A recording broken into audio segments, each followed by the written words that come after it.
some styling, and profiling. You know something, Mean Gene?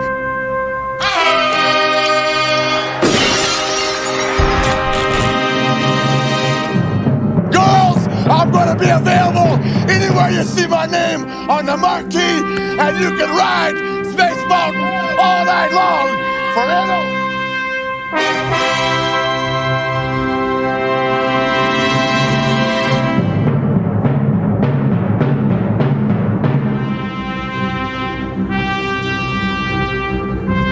One more for the good guy.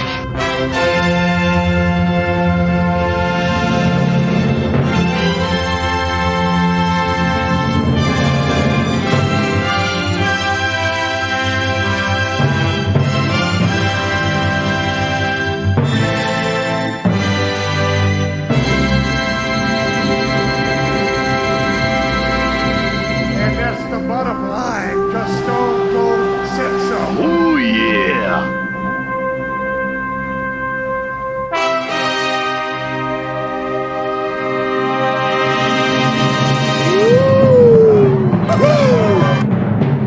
He put hard times on Dusty Rhodes and his family.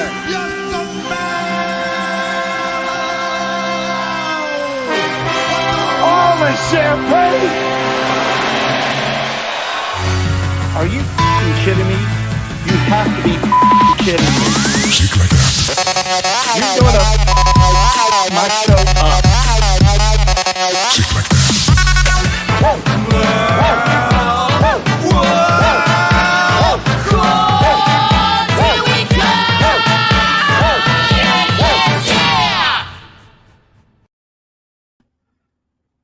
All right, rise and shine. It is Merleworld card time. I hope you enjoyed that intro of mine. I worked on that all day today, so that was a nice little 2-minute intro for the wrestling theme tonight. So as you know, we are still in Willin. You know, this is a Ric Flair night. This is a wrestling night. 4 Horsemen, whatever you call it. So this is a wrestling-centric themed Merleworld After Dark. So everybody, welcome. Don't mess with a hobby. Rob, 19 Vintage, Shinban Bin Maru, I Love Podcast. And yeah, Rob's got some more. So if you got any questions, please, make sure you leave them in the chat comments, okay? I want to introduce to you all my guest tonight. It is Zhan. He is with Wrestling with Cards. It's a podcast, so I'm going to have him on now, and he's going to tell us more about what he does, about his podcast, and what he collects. So let's give it up. Zhan, welcome, man. What's up, buddy? Hope you enjoyed the intro. Did you recognize any wrestlers?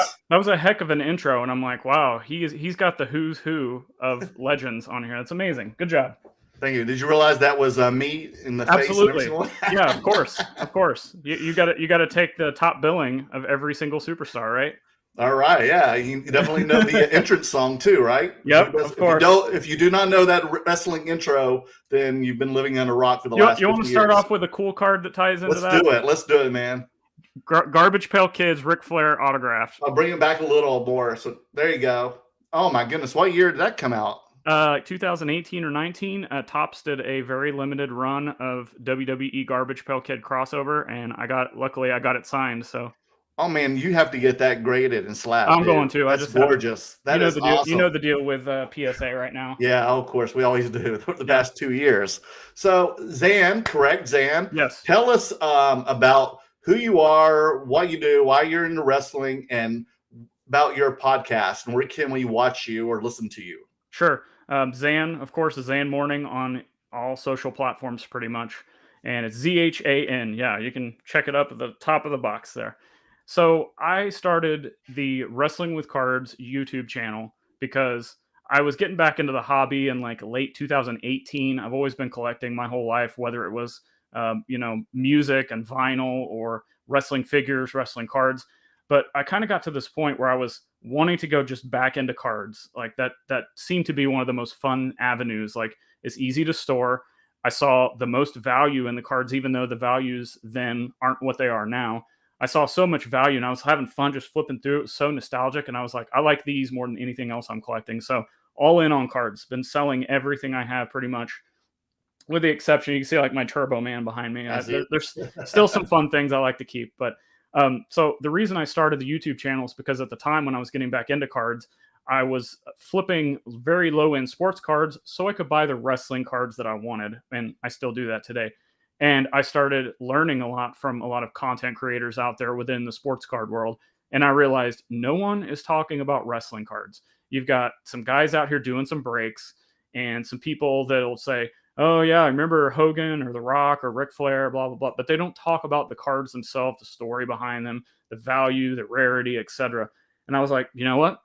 I don't know what I'm doing, but if nobody else is going to do this, I'm going to do this. And so I just started the YouTube channel. And then I started the podcast also on top of that, where I can repurpose some of the interviews that I do. And I also use the podcast, which is the same name, Wrestling with Cards. You can find that on all popular podcast platforms. And please subscribe. But I want to do the podcast because it was a little bit more short form than the videos. As a video editor, you know how much time even the 5-minute video could take if you want to put any effort into it. So I was like, this is going to be an option of a way that doesn't require much editing. The audio is way easier to edit, if at all. And I could talk about things that are a little bit more like pertinent topics, newsworthy, get something off my chest, you know, what bends my corner type of thing that you guys talk about. So I did that with the podcast, but then all of a sudden, go back just a little bit, there's this other guy out there, Tony Vella, and he runs WrestlingTradingCards.com. And for those of you who don't know, this is the reference that PSA, SGC, and BGS reference when they go to grade your cards. So if you have a wrestling card and you're like, well, this is an obscure food issue from Japan, are they going to be able to grade this? Chances are, if it's on the WrestlingTradingCards.com checklist, they're going to grade it and authenticate it. So I ran into him. I was a guest on his YouTube channel. And the next thing I know, I was like, you know what? Again, we're like two content creators doing wrestling. He's actually been doing wrestling cards for like 20 years. So wow. Straight. So I was like, let's get together because we got different opinions on wrestling cards and the way we approach things. Let's do Worlds Collide. And that's the third content platform that I started doing was the Worlds Collide Wrestling Card Podcast with Tony Vella. So we are balls to the wall, so to speak, with wrestling card content. Every week we've got, 3 different pieces of content minimum, sometimes a little bit more. And it just, trying to snowball the hobby, get more people into wrestling cards because whether people like my opinions or not, I'm here to fly the flag, let my freak flag fly, so to speak, with wrestling cards and getting more people into the hobby and realizing how fun these things are. I'm having more fun with wrestling cards and a little bit of Marvel. We'll talk about that, of course. Oh, right. You'd love it. Yeah. But this kind of stuff is so much fun to me. It's so much more fun than your traditional baseball, basketball, football. I have one card of that I can show you later, just kind of fun things that I like to pick up. But it's just wrestling cards are so much fun. And we're about to hit this point where it's about ready for takeoff as far as popularity. 2022 is by far the biggest buzz of wrestling cards that I've seen. With the Upper Deck release, we got Panini coming out with Prism around WrestleMania. 2022 is going to be huge. Oh, I cannot wait to see what the Panini WWE cards will look like. Yeah. Very excited. And as you know, they just released the inaugural AEW for Upper Deck, which, the cards are just so. I opened the box on live last month, and the only really cool card that I pulled out of it was an autographed out of 25 Jon Moxley card. Mm-hmm. But other than that, there wasn't any other parallels or numbered cards or relic cards or anything. So I was kind of disappointed. Well, but I definitely got my money's worth out of the Moxley. Tony actually on his YouTube channel, the WrestlingTradingCards.com YouTube channel, has actually talked to some guys from Upper Deck. And one reason they did that, if you pulled an auto out of a box, period, you're doing good. Whether and for it to be a Jon Moxley on top of that, the reason they did that, from my understanding, is they didn't want to have what happened with Topps, where you have relics and autographs of decent named guys ending up in the dollar bin. So they're trying to create a more scarce product. And I know what you just said. Everybody says that. Everybody was not happy with some of the pack correlation and pack odds and stuff like that. But in my opinion, I thought it was a cool thing for a couple reasons. One, I've never seen a buzz around a wrestling product like this in my life. There are people that I've been trying to get wrestling fans forever. I'm like, okay, you want to buy the figures, cool. If you want to buy the shirts, cool. But these cards, they're going to have long-term value. They they're easy to store. Again, going back to that, like cards are just the best collectibles in my opinion. And we're starting to see a lot of wrestling fans start collecting AEW strictly because they're AEW fans. And we're starting to, we see that in the prices on the secondary market with some of these AEW cards. They're, you know, a relic card, hypothetically, it's just a black swatch, pretty boring, right? Yeah, right. But an AEW one might sell for $10, whereas the WWE ones, dollar bins all day long. Exactly. And are you collecting? Have you been collecting any of the AEW or No, anything recently? I watch. I keep. Okay, here's the thing. I keep up with like as much modern wrestling as possible, and due to my schedule and doing content, and I'm a big time eBay seller. So Me too. between all of that, I don't have a lot of time to just sit and watch wrestling unless it's like a big show or, you know, some of the GCW pay-per-views. I've gone out of my way to sit and watch the whole thing. Or Oh, you like the GCW? love GCW. And Like, tell the audience, what does GCW stand for? Game Changer Wrestling. It is probably the most modern version of ECW that you could possibly really? imagine. Like, yeah, it's because they've got the violence, they've got characters, they actually have cool stories. I mean, come on, Jeff Jarrett returned not too long ago in a totally wild, like dark, like character that I don't. It's just like they keep doing things that just make you keep watching, and they've got wrestling cards. So, And when can I watch it? everything's on Fight, I believe. It's all pay-per-view. Oh, it is? And, yeah, it's all like pay-per-view stuff. So, Oh, can't wait. One of the guys here goes, I love podcast. Hey, Zan, what's your favorite 3 wrestling sets right now? are we like just all like currently? Because I like guess so. Yeah, it's a pretty broad question, but yeah, that's pretty kind of broad. go with it. See Number 1, 82, 83 All-Stars, putting those together. Number 2, 2000 ECW stickers and cards. They only came in the action figure packs. It's a complete set of stickers and cards, but they were only available when you bought the action figures. You'd open them up and they'd be in there. So those are kind of hard to find. Wow. And then the kind of the last one, I don't know. There's like a bunch. There's a bunch of stuff I can put in that third spot. I could say the 2000. I think it's 2006 Chrome, which is the first WWE Chrome product, and it's got The Rock and it's got Hogan and Flair and Triple H and all the names you'd expect. I know. I got my What's third. that? Okay. 1997 ECW Japanese release. These were only available in Japanese VHS tapes that you got. Like they only sold them in Japan, and it was like a couple of cards per tape. So you had to buy multiple VHS tapes to get all the cards. You can't find them. They're so hard to find, but they have a just wild, like edgy 90s design to them. It's super cool.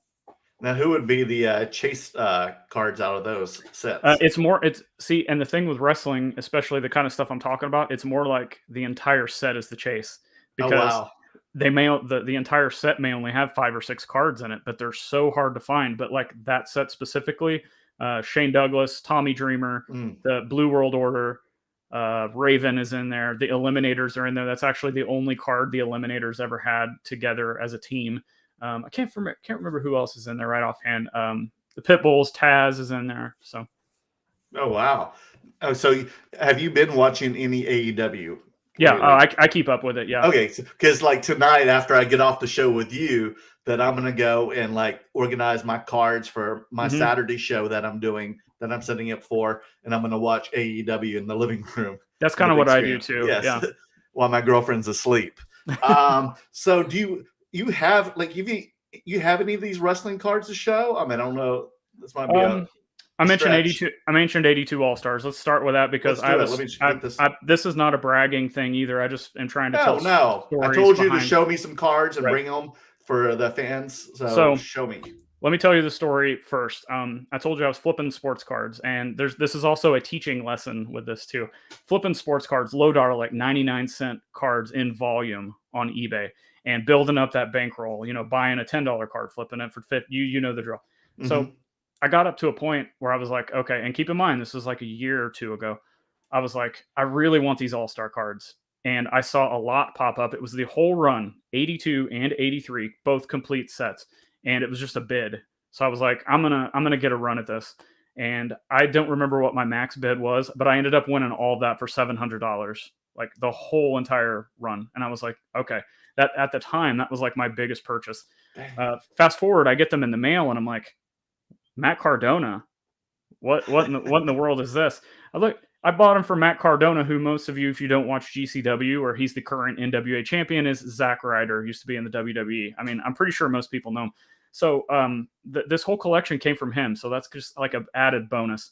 And the one reason I got them so cheap is because they were in a binder. I guess I messaged him and he said he bought them. They were like in a binder, and he met somebody on like Craigslist or Facebook Marketplace or something to do the deal, from what I understand. And something was spilled on the top of them. And I have one card. I actually ended up sending this to the beach shop and getting that signed. And this ended up grading a PSA 2, so obviously not good. And I don't know that you can really see it, but around the top of the card, it's like there's this weird film on the top of it. It's almost like tape. Okay. You can't really see it very well, but anyway, that's kind of the story behind the cards. And since I got this one, I'm trying to get as many, like I'm trying to take my autograph or my all-star cards and trying to get as many of those signed as possible. So that's I've got the whole set. I'm going to get them graded and then leveling up to getting autographs. So yeah, this is your bucket list to make sure you get all the autographs from the 82 All-Stars. And some of them are going to be hard. And there's some other guys out there who know way more than I do. But this is kind of there's a little niche of wrestling card collectors that are doing this. And, there's like the Destroyer, Dick Beyer. He died. I can't remember what year he died, but you're starting to see some autographed copies out there. But then there's rumors that like his brother is actually signing these for people. Oh, wow. But they're getting authenticated. And then it's impossible to get complete because the Grand Wizard died. Like, I think it was the year that these came out, so he can't sign them. Yeah, he was pretty old already. Yeah. He was way gone. It's one of those things where I'm happy with what I have, but I'm just going, it's something you can keep working at. It's always like you're done, you've got it, but then you can always just build on that. It's just like, growing your eBay business or growing a collection. Like, you can always stop and be content with it, but you can always keep building. And that's what I like to do with that 82, 83 All-Star set. Just so much history in that set. I wish people go back and appreciate the history of wrestling through that card set. I think they are slowly catching on with those, definitely. Because I know Dan and I are already starting looking for them ourselves, in high grades and everything. I mean, do you own Ric Flair and Andre the Giant? Yeah, I have a Ric Flair signed. It's not graded. And I had two Andres. I sold one, but I have one left that I will be grading to keep. And this whole run I'm doing in PSA, since PSA does the the autograph authentication, I will be doing this whole run in PSA and not SGC, because I don't think they're doing authentic autographs anymore. I think they're just doing autograph grading. Right. It's funny. I just sent in a autograph card of Danhausen to Nice. PSA. So let's see if they grade the card or not, because it says I was going to tell you it's from Major Pod Network. Yeah, that's Yes. Cardona and them. Yeah. Mm-hmm. Okay, so hopefully they'll authenticate that.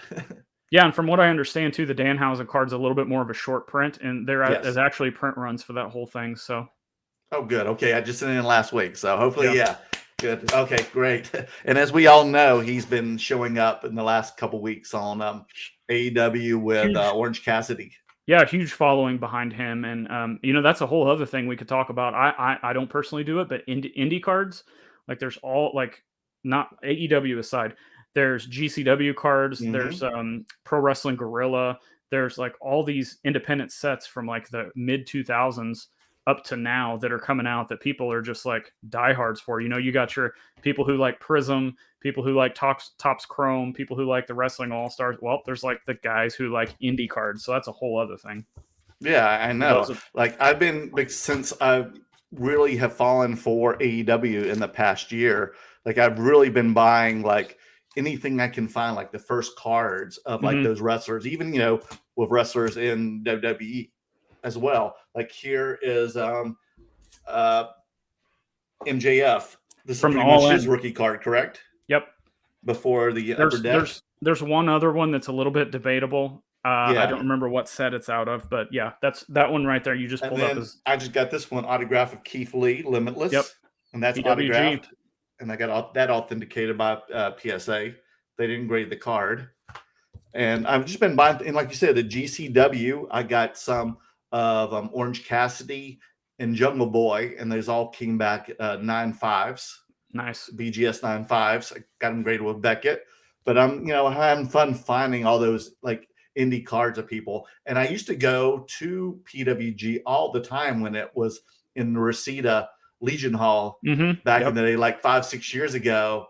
And man, that was something. I felt like a sardine just packed in there. Very And small venue. I told everyone the very first batch I went, because at that time I had just gotten back from the Caribbean, and all the assistant editors that I was working with, they were like, Merlin, you've got to go with us to a PWG. And I know you used to love wrestling, and they made me watch wrestling when we were on the Caribbean, because that's, they had the WWE app. So we were watching all the classics and the new stuff.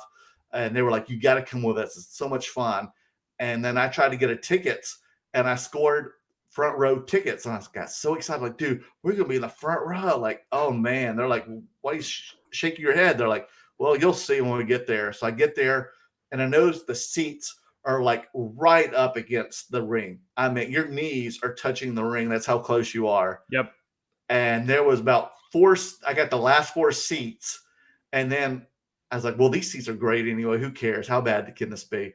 And then I didn't realize the reason those were the last 4 seats on the front row is because that turnbuckle was the money shot turnbuckle. That's where they jumped off the turnbuckle. That's where they had all the chairs, the thumbtacks, and the canes, and whatever weapons they were using. The garbage, can lids were all underneath where that turnbuckle was. So every time they came over there, I just kind of like jumped just out of fear. And I had no clue, like, do I go left? Do I go right? Like, oh my God, I'm so scared. Like, my heart's racing.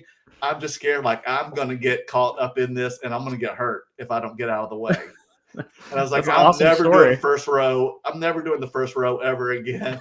That was just too scary. Like, the 20th row is still like in a normal arena or stadium would be like the 3rd row because you're literally on top of people, man.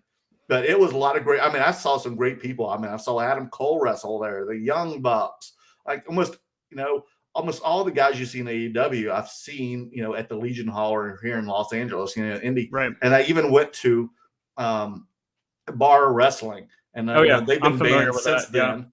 What's his face? Ryan, who would stick his lollipop in his crotch and make people. Joey Ryan sucking on his lollipop. I did not do that. I couldn't believe people would do that either. Like, oh, nasty. Yeah. Like, he's sticking the lollipop in the mouth. And then he would make people flip over when they grabbed them in the crotch. But it was crazy because this was in the middle of Hollywood. And again, this little place, little venue, which is like a concert, hall area, where a lot of indie acts come and perform. But it was always sold out, and it was like packed like crazy. And it was full of hipsters, not a bunch of like people you think you would see at a wrestling event, but like hipsters. And they were all dressed like super hip, like you would at a concert. But here they are watching wrestling. And I was just so intrigued by that combination of people. Like, they were loving the wrestling too. Yeah. So I was amazed just watching the people watching the wrestling. Yeah, that sounds like an interesting crowd. But, different types of wrestling kind of gravitate different types of people too. So. Yeah, it is. So I knew that something, is about to happen. Like, a lot of things were exploding, and we need more competition outside of the WWE. I can't even watch WWE right now. I just read the highlights, or watch the highlights on YouTube. And if some of my friends want to get the pay-per-view, or they want to come over and help chip in, then that's the only time I'll watch a pay-per-view event. Yeah, pretty much the same. I have the Peacock or WWE Network, whatever you want to call it. So, I watch more classic stuff on there than I do modern. But if I don't have anything going on major and there's a pay-per-view on, I'll put it on. But yeah, I don't watch Raw or SmackDown. I go back and luckily there's people on YouTube who splice together highlights of a 3-hour show into about 10 minutes, and I'm just like, cool.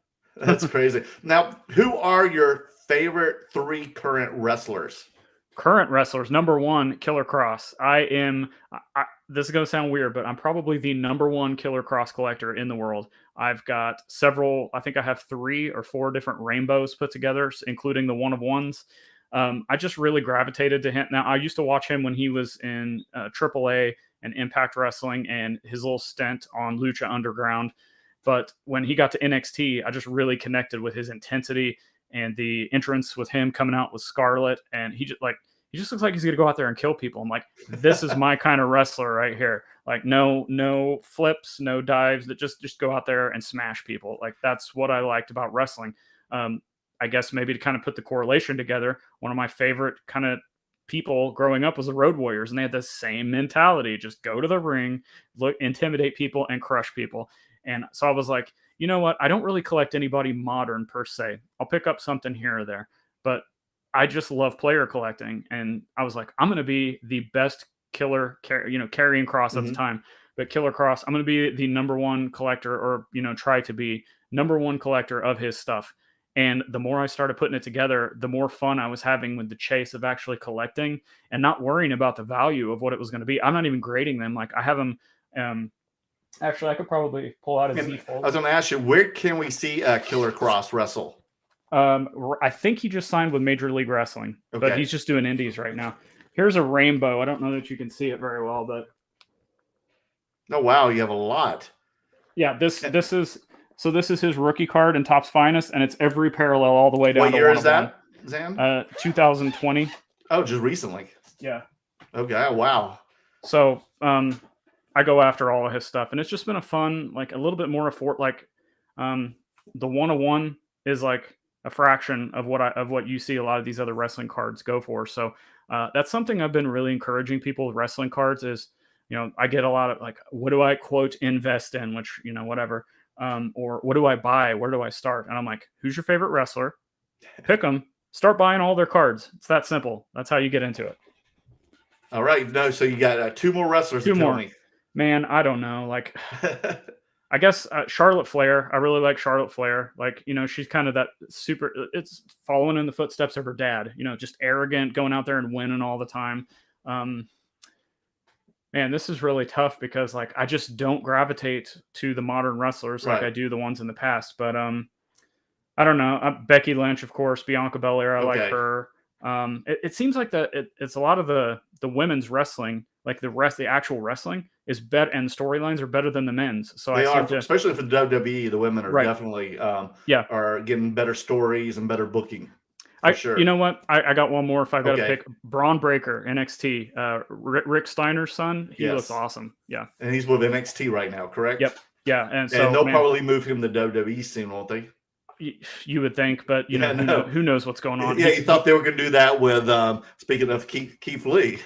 Yeah, and that was that was a shit show. Yeah, absolutely. Well, and same thing with Killer Cross. He's a 2-time NXT champion. They bring him up to the main roster, put the stupid gladiator gimmick on him, and he's gone in 2 weeks or whatever. Yeah, that's pathetic, man. So now give me your favorite current stuff. Who is your top 3 legends? Hogan, Flair, and then that third spot again is a toss-up. Like I kind of want to put The Rock there. I want to put Stone Cold there. I said the Road Warriors earlier. It's that third spot's always kind of changing around, but definitely Hogan and Flair. Those are the top 2. Now, what is your most prized wrestling card? I have one that I'll show you, and it's not the most valuable, but again, story behind this. This is 87 Topps, which I love the 87 Topps design. Oh, nice. It's just a Hogan card, but I got it signed, and I've had this card since I was 4 years old. Oh, wow. So it's got a huge crease in it. I've gotten rid of cards and collectibles and stuff like that my entire life, but for somehow this thing has survived my entire life, basically sticking in a collection. So I was happy to get that signed one day at the beach shop. So I guess that would be probably it's not the most valuable. Sorry about that. I don't know what happened. Sorry, I clicked out. Do you hear me? Yeah, I got you. Sorry about that. No worries. So we were saying what? I was just talking about that card. Do you want me to go back over it? Yeah, please do. Okay. Basically, I've had this card since I was 4 years old. I don't think, it has a huge crease in it. It's all beat up, but out of all of my collectibles, this one has survived everything all of these years later. So one of the first wrestling cards that I ever remember opening. I don't know how I ended up keeping it that long, but again, not the most valuable, but something that's super meaningful. And I think that's another thing that people are missing in the hobby is everybody, myself included, obviously you, like we want to make money off the cards, but it comes a point where you've got to stop and realize, like, if you don't have a connection and a meaning behind some of these cards, what's the point? All right. And what else wrestling cards do you have, Zhan? You guys talked about Leaf last night. So we're going to start with some Leaf stuff because I'm going to fly the flag for Leaf. I think a lot of their product is great. And, if you just glance at some of their product, you're like, oh, well, I don't like the drawings or the pictures or whatever. I don't like some of the talent. Well, I've got some examples. Here is a dual Hogan Dennis Rodman autograph, numbered out of 4. I think it's like a red or something like that. But there's only 4 of this specific one. I love Dennis Rodman. That was I collected a lot of Dennis Rodman back in the day. And ooh, nice. You can't go wrong with any Hulk Hogan autographs. So to have both of them on the same one, like, that's cool. That's the Leaf one. Yeah, I like that. This is my favorite Ric Flair card that I own, probably. When I look at this, it just screams 1986 NWA, like Saturday Night Wrestling, of him yelling at you with Tony Schiavone next to him, and he's cutting a promo talking about his alligator shoes, and it's an auto, clearly dominant. This one is out of 2, so I actually know the person that owns the other one. So that's it's just an image. I know it's a sticker auto, but that doesn't matter. That's pretty cool, and it's like clear card too. Mm-hmm. Wow. Now these next 2, the card, like, people have to understand the cards are not the play here. This is more of a memorabilia play. So this one is a swatch from The Rock, and it's a pretty big swatch. And I think I paid $15 for this. I mean, it's player worn, so he wore it, and it looks like it's denim, so it's a pair of jeans of something. And then the other one I got that was from the same kind of thing. This is a triple swatch of Roddy Piper, Bobby Heenan, and Vince McMahon. This is the only Vince McMahon relic that you can find. So if you want to go out there and find a Vince McMahon relic card, good luck finding it in any WWE product. Leaf is the only one that's going to carry it. I Love Podcast says, nice Leaf cards. Those are so premium. I like them. Yeah. They're an affordable way to get into things. Now they're clearly not what some of the other cards are, but I'm a huge fan. And again, like, if you have a connection with the talent on the card, go for it. No, awesome. And now I heard you've also been collecting other stuff besides wrestling now, because that Dan, the great curator, and I both, our show mainly is Between Two Slabs, where we talk about a lot of unique oddball stuff, because we're trying to find some different besides the mainstream basketball, football, baseball, hockey stuff. So I heard you brought some to the show. I've got all kinds of stuff. I even have some more wrestling stuff I can tie in. Okay. And it's still oddball. Here's OPC, which is Canadian only released. This is a dual auto of Vince McMahon and Hulk Hogan. Oh, and signed by Hulk. Yep, both of them. And Vince. Nice. Oh, Vince too. Oh, yeah, on the far right. I see it now. And that's awesome. This is what many people consider Vince McMahon's rookie card. I don't really want to get into that debate, but I saw this, and I believe Dan said it on your guys' show last night when he was talking about, was it the Boba Fett card? When he was like, I just see cool cards and I buy them. That's exactly what I've done with a lot of this stuff. Like, maybe I overpaid, maybe I underpaid, but I saw something and I just was like, you know what? I'm probably not going to see another one of these. I better jump on it. And to this day, I've never seen anything like this again. So, where'd you find it? eBay.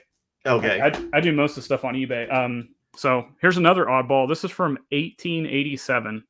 This is one of the first wrestling cards ever. 1897? 1887. 1887, even older. Yes, 1887, guys. Yes. And that exists. Where did that come from? It's an Allen and Ginter. It's out of cigarette packs. Oh, the original Allen Ginter before they started redoing them by Topps. Yep. And where did you find this card? eBay as well? eBay. I think it was like $30. That's it? Super affordable. Yeah, people are not looking. There's so much out there in wrestling that people are not looking at. And do you know any history about that wrestler or anything? Not really. I just saw how old it was, and I was like, I did some back studying, and I was like, I think this is one of the very first wrestling card sets ever. And it's actually got, I mean, there's baseball and there's pugilists, rifle shooting, billiards, and oarsmen. So there's other athletes. It's almost like a multi-sport set within the original Allen and Ginter. Oh, nice. Oh my goodness. That is so cool. Let's see Let me see. Okay, here's kind of an oddball wrestling. This is the first Stone Cold Steve Austin card. This is out of a magazine. Oh, look how great shape that is too. It's freshly. I was very nervous tearing this out of the magazine. Oh, you did it yourself? Yeah, I did it myself. Perforated edges, and it Oh my gosh, came out really clean. But people want to talk about rookie cards. Like the thing with wrestling is some of their first cards or rookie cards are some of the like hidden like food issues, magazines, mail-in, stuff like that. So let's see. I got one more wrestling thing, which will tie us into some other talk. This is my other card that's like my prized possession. I saw it, had to have it, and I've never looked back. 2013 Upper Deck employee exclusive Hulk Hogan PMG. Oh yeah, look at that one. Dan has one of those too. Yeah, he saw mine. Yes. I remember him. He's saying he saw my. I was the first. I'm not gonna say I'm the first, but I was the first person to like get this and start putting this card out there on social media and be like, guys, PMGs are a thing. Hulk Hogan's got one. You better jump on it. And the next thing I know, these prices are going nuts. And I personally know a lot of people that have a bunch of these now. So Dan included.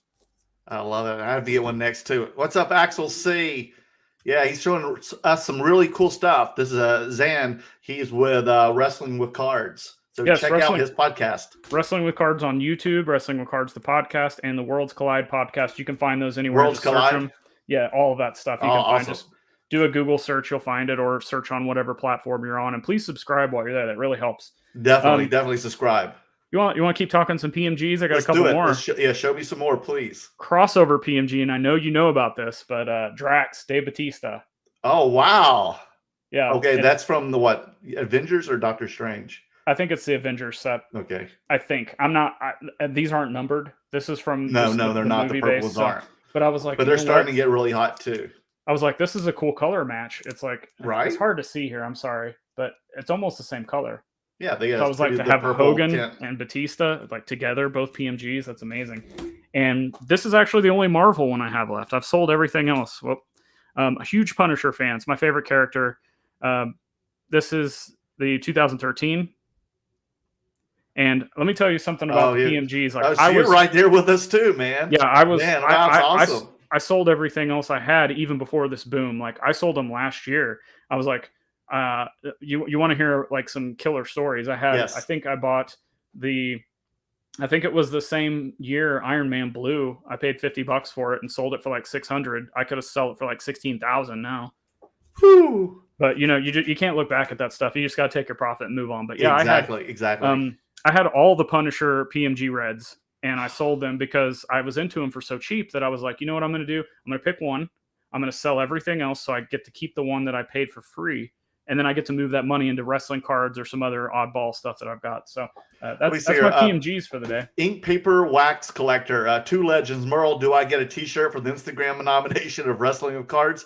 Yes, since you're the headhunter. Thank you. Message me on Instagram and give me your name and your mailing address, okay? So I'll make sure that I send it to the right person. And and tell me your shirt size. Thanks for tagging me in that discussion too on Instagram when you reached out about that, and he was like, "Tag me," and I was like, "Oh yeah, I'll do it." Yeah. Yeah, I was gonna do like a soccer card video this week, but the guy had to get pushed to next week. So I was like, "What else can I do?" So I was trying to find something, another theme. I have more stuff. You may just keep going. Please do. Keep going. You're on a roll, man. Random sports card, and again, like when I buy cards, I don't just go out and buy what everybody else is buying. Okay. There's always something. This is the only Tom Brady rookie I have. And nice. The reason I bought it is, to my knowledge, this is the only rookie card he has with his face. And as an added cool factor, he's wearing a super cool dad hat. So yeah, he is. From like 2000. Yeah. So I was like, you know what? This is fun. Like, I just have to have it. More Marvel. I just got this in today. Nice. So this is a 2020 80 years sticker. I'm sorry, I'm having a hard time here. No, I had the same thing. Don't worry, we see it. The reason I got this in a lot. Somebody actually sent me this as like a thank you for the content I produce. Shout out Doug Driesel. He's actually the one that sent me this. Sent me a stack of them. This was the nicest one. I went ahead and sent it into SGC. And the reason I wanted it, I was actually going to sell it. And then I was like, you know what? This is a good representation of Spider-Man 129 until I can get the real thing in my hand. So I'll probably keep this for a while until I get the actual comic book. And then when I get that, I might sell this. But very, very cool piece. Now, do you collect comics as well? No, it's again like I like video games, I like action figures, I like comics. So what I'll do is I might get one thing here or there and then call it good because I can still have the attachment to it and I love it. But I don't feel like I have to like hoard everything. Right. So definitely want that first appearance of Punisher. Maybe a couple other things here and there, definitely that I'm looking at. And speaking of Punisher, one other thing, the 76 stickers. Have you seen those? Oh, yeah, definitely. Yeah, I have a few. I have a Morbius and Doctor Strange, one of those. Yep, those are super cool. I'll go ahead and just blow through the Still rest of my cards. undiscovered, undervalued, all the Why, above. let me ask you then, why do you think people are not looking at those stickers? Because I think some of the stickers from that time period are cooler than the modern cards. Yeah, a lot of the event, especially in, there's a lot of the 80s stuff too, especially from like Comic Images and other things. I think Leaf even produced some Marvel stickers or cards in the early 80s, but I don't think people are just looking at that because they probably aren't like, it's just not in their head like, oh, is there vintage Marvel? You know what? There is. But you say that. Yes, go ahead. I think that could be a good correlation with wrestling as well. Same thing. Yeah, exactly. I mean, they just start seeing the brand new shiny stuff, as you told me earlier. They see the shiny things, the serial numbered things, and that's more modern. So it gets a little more hyped. And now everybody's kind of focusing on it. And then when that stuff becomes like too unreachable, too expensive, then they're like, what else can we go to? And that's probably when, they're going to start going to the vintage stuff. Right. What happened with soccer when soccer started blowing up here during COVID, the beginning of 2020, they all were going to the shiny stuff. So like the 2014 Prism or any of the Panini mainstream stuff that was produced during the, in the past 10 years, everybody was buying up. The prices skyrocketed like crazy. But then people started wising up like, wait a minute, don't Messi and Ronaldo and the rest of those guys, don't they have like regular like rookie stickers or cards that came out the years they started first playing? And you could have bought those for pennies on the dollar. Why those Prism, cards were skyrocketing? You could have paid nothing for them. But now, then those got too hot, and then they went to the vintage or the original rookie cards, and now those are just ridiculous prices now. But it took like almost a year for people to get it. I think that's what we've kind of seen with wrestling. And I think, like I said, 2022 is going to be because, recently we saw the highest selling, I think it was the highest publicly sold Raw card or something like, I don't remember. It was like $15,000 for Roman Reigns. But guy I know, Drake Magruder, he actually had the record for the highest Raw sale not too long ago with the Vince McMahon Superfractor, and it was just shy of 10,000. So really, yeah. What year? Now, what year was the Super Refractor? 2021. It was just recently. Yeah. Oh my goodness. Yeah, and because it came out of Topps Transcendent, you've shown them the ones with the gold borders. Yeah, I have some right here to show. I just got this back this week. This is a Brock Lesnar. Man, that's autographed. Great. That's awesome. And I've got a Undertaker, and then I just sent in, which was hard to find. I was searching everywhere for one, but I finally found a Ronda Rousey. Cool. From 2019. So I just sent that in the PSA to get graded. It's a great set. That's as far as modern goes, but Panini's going to change all that probably. So there's no telling what we're going to see. I'll go through the rest of my cards and then I'll just kind of turn it over to you. And I'll show you this too. I just got this Kurt Angle Transcendent. Oh, 10. Nice. Right. And it's the Alpha. That's cool. 1 of 15. So show me some more of yours now. I've got 4 cards left, and these are all non-wrestling. So I love it. When I started, kind of flipping low dollar cards, because I can backtrack a little bit. I've told this story a lot of times, but to anybody watching this probably haven't heard it. When I got back into the hobby, I took like a $20 bill to the LCS, and I was like, I'm just going to see what I can find for fun. And I bought a monster box 5-row of just like quote junk wax era, right? So I'm flipping through this and I was like, you know what? I think I can sell some of this stuff. Next thing I know, I see some Gary V videos talking about flipping sports cards. So I start selling these for $1, $3, $5. I take that money, I go back to the LCS, I buy another box, and I just keep it going. And the next thing I know, I've got all of this collection. This whole thing started with $15. Good Lord, man. Good job. So because of that, I had to buy a Gary V card. Oh, yeah. And this is the Allen and Ginter mini frame auto. It's not numbered or anything, but I was like, man, I got to buy one of these. This is just too cool. Like such a huge influence to me, to just work ethic and, and then another crossover with work ethic. I've always loved this guy's music. I've the bands he's been in, and I got to see him locally. I told you I don't like to travel before we were Okay. And he just like showed up about 30 minutes from here doing spoken word. Henry Rollins. Oh, Henry Rollins. Yeah, this is from Sons of Anarchy, which I know a lot of people, because of the character, are not going to like this card. But I was like, you know what? This is Henry Rollins rules. I love that guy. So I had to get that. Sticking with music, King Diamond. I am, I'm sure we'll talk some music cards. I'm a huge metal guy, especially 80s metal. Especially the metal where you're from in the 80s. Like that is my from stuff. LA. Yes, all that stuff I love. I'm originally from North Carolina, as you can tell. Well, yeah. And I'm an 80s kid. Like I like all this stuff was going on when I was like 4 years old. But like that's my favorite. Where did you find that King Diamond card? That's crazy. This is produced by Impel in 1991, and I actually have a sealed box. Impel, okay. Yeah, let me see if I can get my box out of here. This is a sealed box of Mega Metal. Oh my gosh. Okay, who's included in that one? That's awesome. Okay. Bon Jovi, Skid Row, Iron Maiden, Slaughter, Judas Priest, Robert Plant, LA Guns, Billy Squier, and much more because of I love how he included Robert Palmer and Billy Squier in the mix. Okay. And then you've wrong. got I love Billy King Squier. Diamond. I love his songs. And King Diamond said, like, wow, what a King Diamond thrown into the middle of it. That's a very eclectic mix. Yeah. I don't know if some of those are metal cards. There's another set that's made by the same company, but it's called Rock Cards. And there's some Megadeth stuff in there and Testament, stuff like that. And then there's I ended up giving it to a guy that I do a lot of deals with. I sent it to him for Christmas. They had you remember the baseball stickers that were like hologram? And same kind of thing, but there's a Motley Crue and a Slayer and a couple other bands. I sent him the Slayer one because he's a huge Slayer fan. Oh, that's crazy. I was gonna get graded. Last one though. Okay. Turbo Man, huge Christmas fan, had to get one of these. Oh my goodness, yeah, it's Chevy Chase, Clark Griswold. And you had him autographed it, or did you found that on eBay? Yeah, it's a custom card based off. I don't remember the year of Topps Baseball, and somebody made the card and then actually got it signed. And the card, I have the plastic on the back, but on the back of the, I think.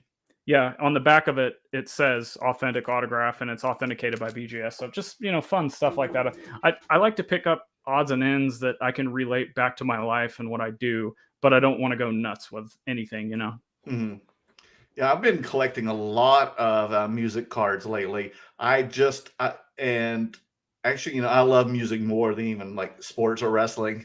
I'm almost there with you. I live in LA, and that's one reason I'm not going to probably leave LA, because I have access to seeing so many great concerts. They just announced the schedule for the Hollywood Bowl for this year. I'm so freaking excited because there wasn't much schedule last year, the Bowl, because we're just getting out of COVID. And of course, 2020, there was no shows whatsoever.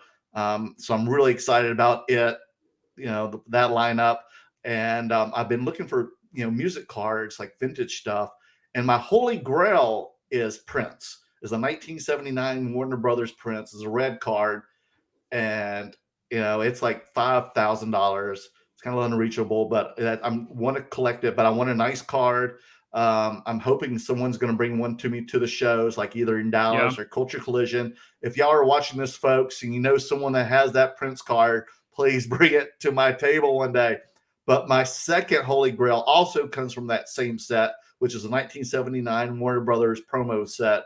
And I won that auction last night, and it's the Talking Heads. Nice. I remember you talking. And oh my God, I'm just so, and it's a beautiful card. It looks like it's in, the best shape I've seen of all of them, because a lot of them, the corners look like the dog chewed on and everything. So I wouldn't buy it. So, I spent about $400 on it. I'm going to get it graded, and that'll probably go in my PC because I love David Byrne and the Talking Heads. I love so much music, and I bought some Queen ones. I need to get like an Ozzy one or stuff. Because I work for those guys a lot because I saw an autographed Ozzy Osbourne that was authenticated by the card. It wasn't Ozzy signing a card. It was from the brand, and I need one of those too because I work for those guys. I don't remember what year the set is, but there's a set that's got Ozzy has 4 cards in it from his just solo band. And there's somebody I saw had a PSA 10 of like him as the wolf as Bark at the Moon. And I was just like, man, this is a beautiful card. I can't remember what set it's in. It's like a mid-80s set somewhere. Oh, man, I got to find that then. Yeah. Oh, please. Yeah, there's so many good music things. And I think right now it's still like undervalued and really unknown. It's uncharted territory, definitely.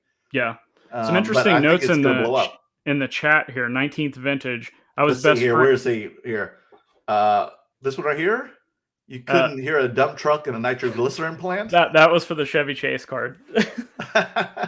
No, 19th vintage is talking about best friends with Natasha Lynch, which is George Lynch's daughter in 5th through 8th grade. Which I'm a huge Dawkins fan. Like those guys. Oh, you are? Yeah, I love that stuff. I remember those guys. I do a lot of like editing for Black Sabbath's guys, not for Ozzy himself, but a lot of the band members. Adam Wakeman is a keyboardist for Ozzy and Black Sabbath. He's my age. He's not their age, so he's not an original band member. And I do a lot of things for him. And he just finished a second album called Jazz Sabbath 2, which comes out this April. And it's pretty much jazz renditions of Black Sabbath tracks. And he got Ozzy's approval. So during COVID, I just did a mockumentary that you can check it out on YouTube. Where he pretends to be this like guy who he said that Black Sabbath stole his songs because they were originally jazz renditions, and Ozzy stole them and made them into heavy metal songs. And how dare he? So that ended up becoming like the #1 jazz album of 2020. So Adam's like, I got to make a second album again. So this one comes out, and I just made a promo that you can check out on YouTube. So if you type in Jazz Sabbath 2, you can see my work, and it's really definitely going to check that out then. So yeah, like what else? What's your like other types of music that you like or cards? Oh my gosh! There's another cool comment. One card at a time said. That's Rob. Was that this one here? Well, there's that too. The Dawkins, aka Nightmare on Elm Street soundtracks. Yeah, like they're notorious for being on that. One card at a time. Is that a sippy cup? No, it's actually a blender bottle with a straw. I mean, I'm not afraid to drink out of a sippy cup if that's all I got, but. I got a sippy cup too, but it's ginger something lychee. Yeah, talk about music. Like this is non-card related, but like my grandparents were in a local country band that would like go do parties and shows and stuff like that. I live near Branson, Missouri, so it's like country capital. My dad actually used to work for King's X, if you're familiar with them. So that there's been music in my family forever. So I've always had it with me. And if like you go back and look at some of my baby pictures, I actually have like huge sets of headphones on and drumsticks and stuff. I never like totally got like, I never really wanted to make music. I was always just like, I dabbled of course, but I was just like I wanted to listen. I wanted to read the notes in the books and collect and just all over the place. But I like all kinds of stuff, like a lot of like modern hip hop, but a huge black metal fan. I love 80s metal. I love 80s pop, like 70s kind of stoner stuff. Like I'm all over the place. I love so much stuff. Are you into like that Norse metal too? Oh yeah, like the black, like the super weird black metal stuff. Yeah, They're always doing like festivals over here in Los Angeles. Yeah. There's some interesting names too. I definitely do not agree with like and that's the thing, like with me, like I don't agree with like their lyrics, if you even want to try to pay attention to those. I don't agree with like any of their beliefs or anything like that, but man, like when I listen to the music, like I'm ready to go work out, I'm ready to sort some cards, I'm ready to get with it. Yeah, I'll go down the rabbit hole sometimes because I love listening to music. So if I don't know it, and then I'll see like they're like going to be playing here in Los Angeles, well, these different bands. I think one of them is called like cow's flesh or something. Do you know what Could have I'm been the only one that I know that's similar to that is yes. cattle decapitation. Cattle decapitation. That's Yeah. it. So I was like, what the hell? What a hell of a name for a It's band. I actually- had to go check it out. It's actually they're all vegans. They're like all of their Are content. you serious? Yeah, all of their content. If you actually like start reading the lyrics and stuff, is all about like how humans are killing the world and like you shouldn't kill animals and stuff like that. Yeah. Oh my goodness. Yeah. I just was like listening to them. I listened to them for about an hour, and there was like all kinds of other bands, that were opening up with them. I was like, oh, this is insane. That's my kind of stuff. I checked it out. He did. But then like the thing is I can go from that and then like I can throw on some like John Anderson and Oh, wow. 90s country music. Like Okay. I just love it. So you like a little Branson, Missouri Oh country yeah, there too? You grow up with it, and like as a kid, I hate it. I was like, this stuff sucks. And then I got older, and I'm like, you know what? This is kind of fun. Like it's kind of. I think the only kind of music that I don't like, and like people say, oh, I like everything. I literally do like almost everything. The only thing I really don't like is like that like bro rap country stuff that's like really popular right now. Like get that stuff out of here. Nah, I can't do that. But no. Speaking of Henry Rollins, I listened to KCRW 89.9 here in Los Angeles. You can get that on an app too, and he's a DJ on that channel. He comes on Saturday nights right after Metropolis. So Metropolis is like house music, and then he comes on and he plays all his like crazy wacky stuff. So he's got some too for another couple hours. Yeah, very eclectic taste. A lot of some will be metal, some could be like just some weird garage band from the 60s, all kinds of stuff. But yeah, you have to check it out. And everybody doesn't know, Henry Rollins was with Black Flag, right? Back in the early 80s. Yep. Mm-hmm. And I actually liked a lot of the Black Flag stuff before he came in. Mm-hmm. And then it took me a little bit because like towards the end of Black Flag being a band, his influence started taking over doing some of that weird, like slow, droning, zany stuff. And then he started doing Rollins Band, and I was like, okay, I'm on board with Rollins Band. This stuff. Yeah, I like them too. Yeah, I like Rollins Band. And talk about music and bringing that back to cards. Like, and I think I only have about 30 records left out of a couple thousands that I used to have. I used to collect vinyl like nobody's business, and it just got to a point where I was like, and again, the cards are easier to store. I'm seeing a little bit more value in the cards than I am the vinyl, and I can listen to the vinyl on Spotify. I know people like a lot of the purists don't want to hear that, and that's okay. It took me forever to kind of get to that point, but I was like, man, these cards just bring me so much joy, and I can listen to music elsewhere. So that's kind of tying that back to the cards. That's why I started getting rid of vinyl and going all towards cards. But I wish we could have more music cards. I wish they definitely need music cards. Yeah, especially like modern stuff. Yeah, even if it's artists that I don't really care for. I did buy some Lady Gaga that came out in the Topps inaugural thing. Yeah, those are pretty hot. Yeah, I only graded one so far. I think I have like 5 more, but I got an SGC 10 on one, so I gave it to my wife. Oh, wow. She's a huge Lady Gaga fan, so I was like, here you go. We are too. We've seen her a few times. I actually saw one of her first shows, like big shows, like in 2009 at the Will Turn. And then we saw her perform at Coachella a few years ago, which was ridiculously crazy. It was so good. So good. And then, oh my God, we see everything. I mean, we're going to go see Foo Fighters. We're going to see Coldplay. I'm waiting for Pearl Jam to, announce their, made up shows because, they were supposed to see them back in 2020, but they didn't cancel. So I'm waiting for them to announce when they're coming back. I mean, and we see a lot of, independent stuff too. I like a lot of, starting bands and whatever. I mean, I just bought tickets today to go see My Morning Jacket at the Hollywood Forever Cemetery in August. And I don't know if you know that, but the Hollywood Forever Cemetery hosts like movies and also concerts. And they'll have a big stage with screens and everything. Thousands of people there in the middle of the cemetery. That's wild. Yeah.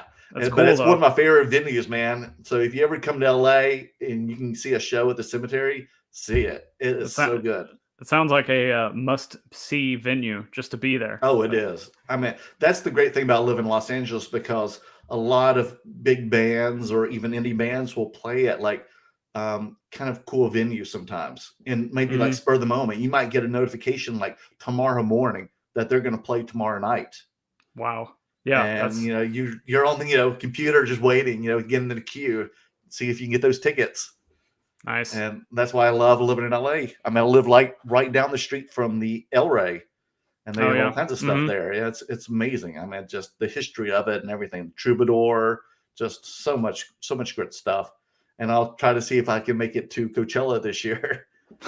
I don't know if I will, if I have to work or not, but my girlfriend definitely wants to go because she wants to see Billie Eilish and Harry Styles. She doesn't want to see Kanye. Why do those guys? Excuse me. Go ahead. Because they're girl. Billie Eilish is a girl. I just said guys. Like, how come this talent does not have cards? Like, I know, right?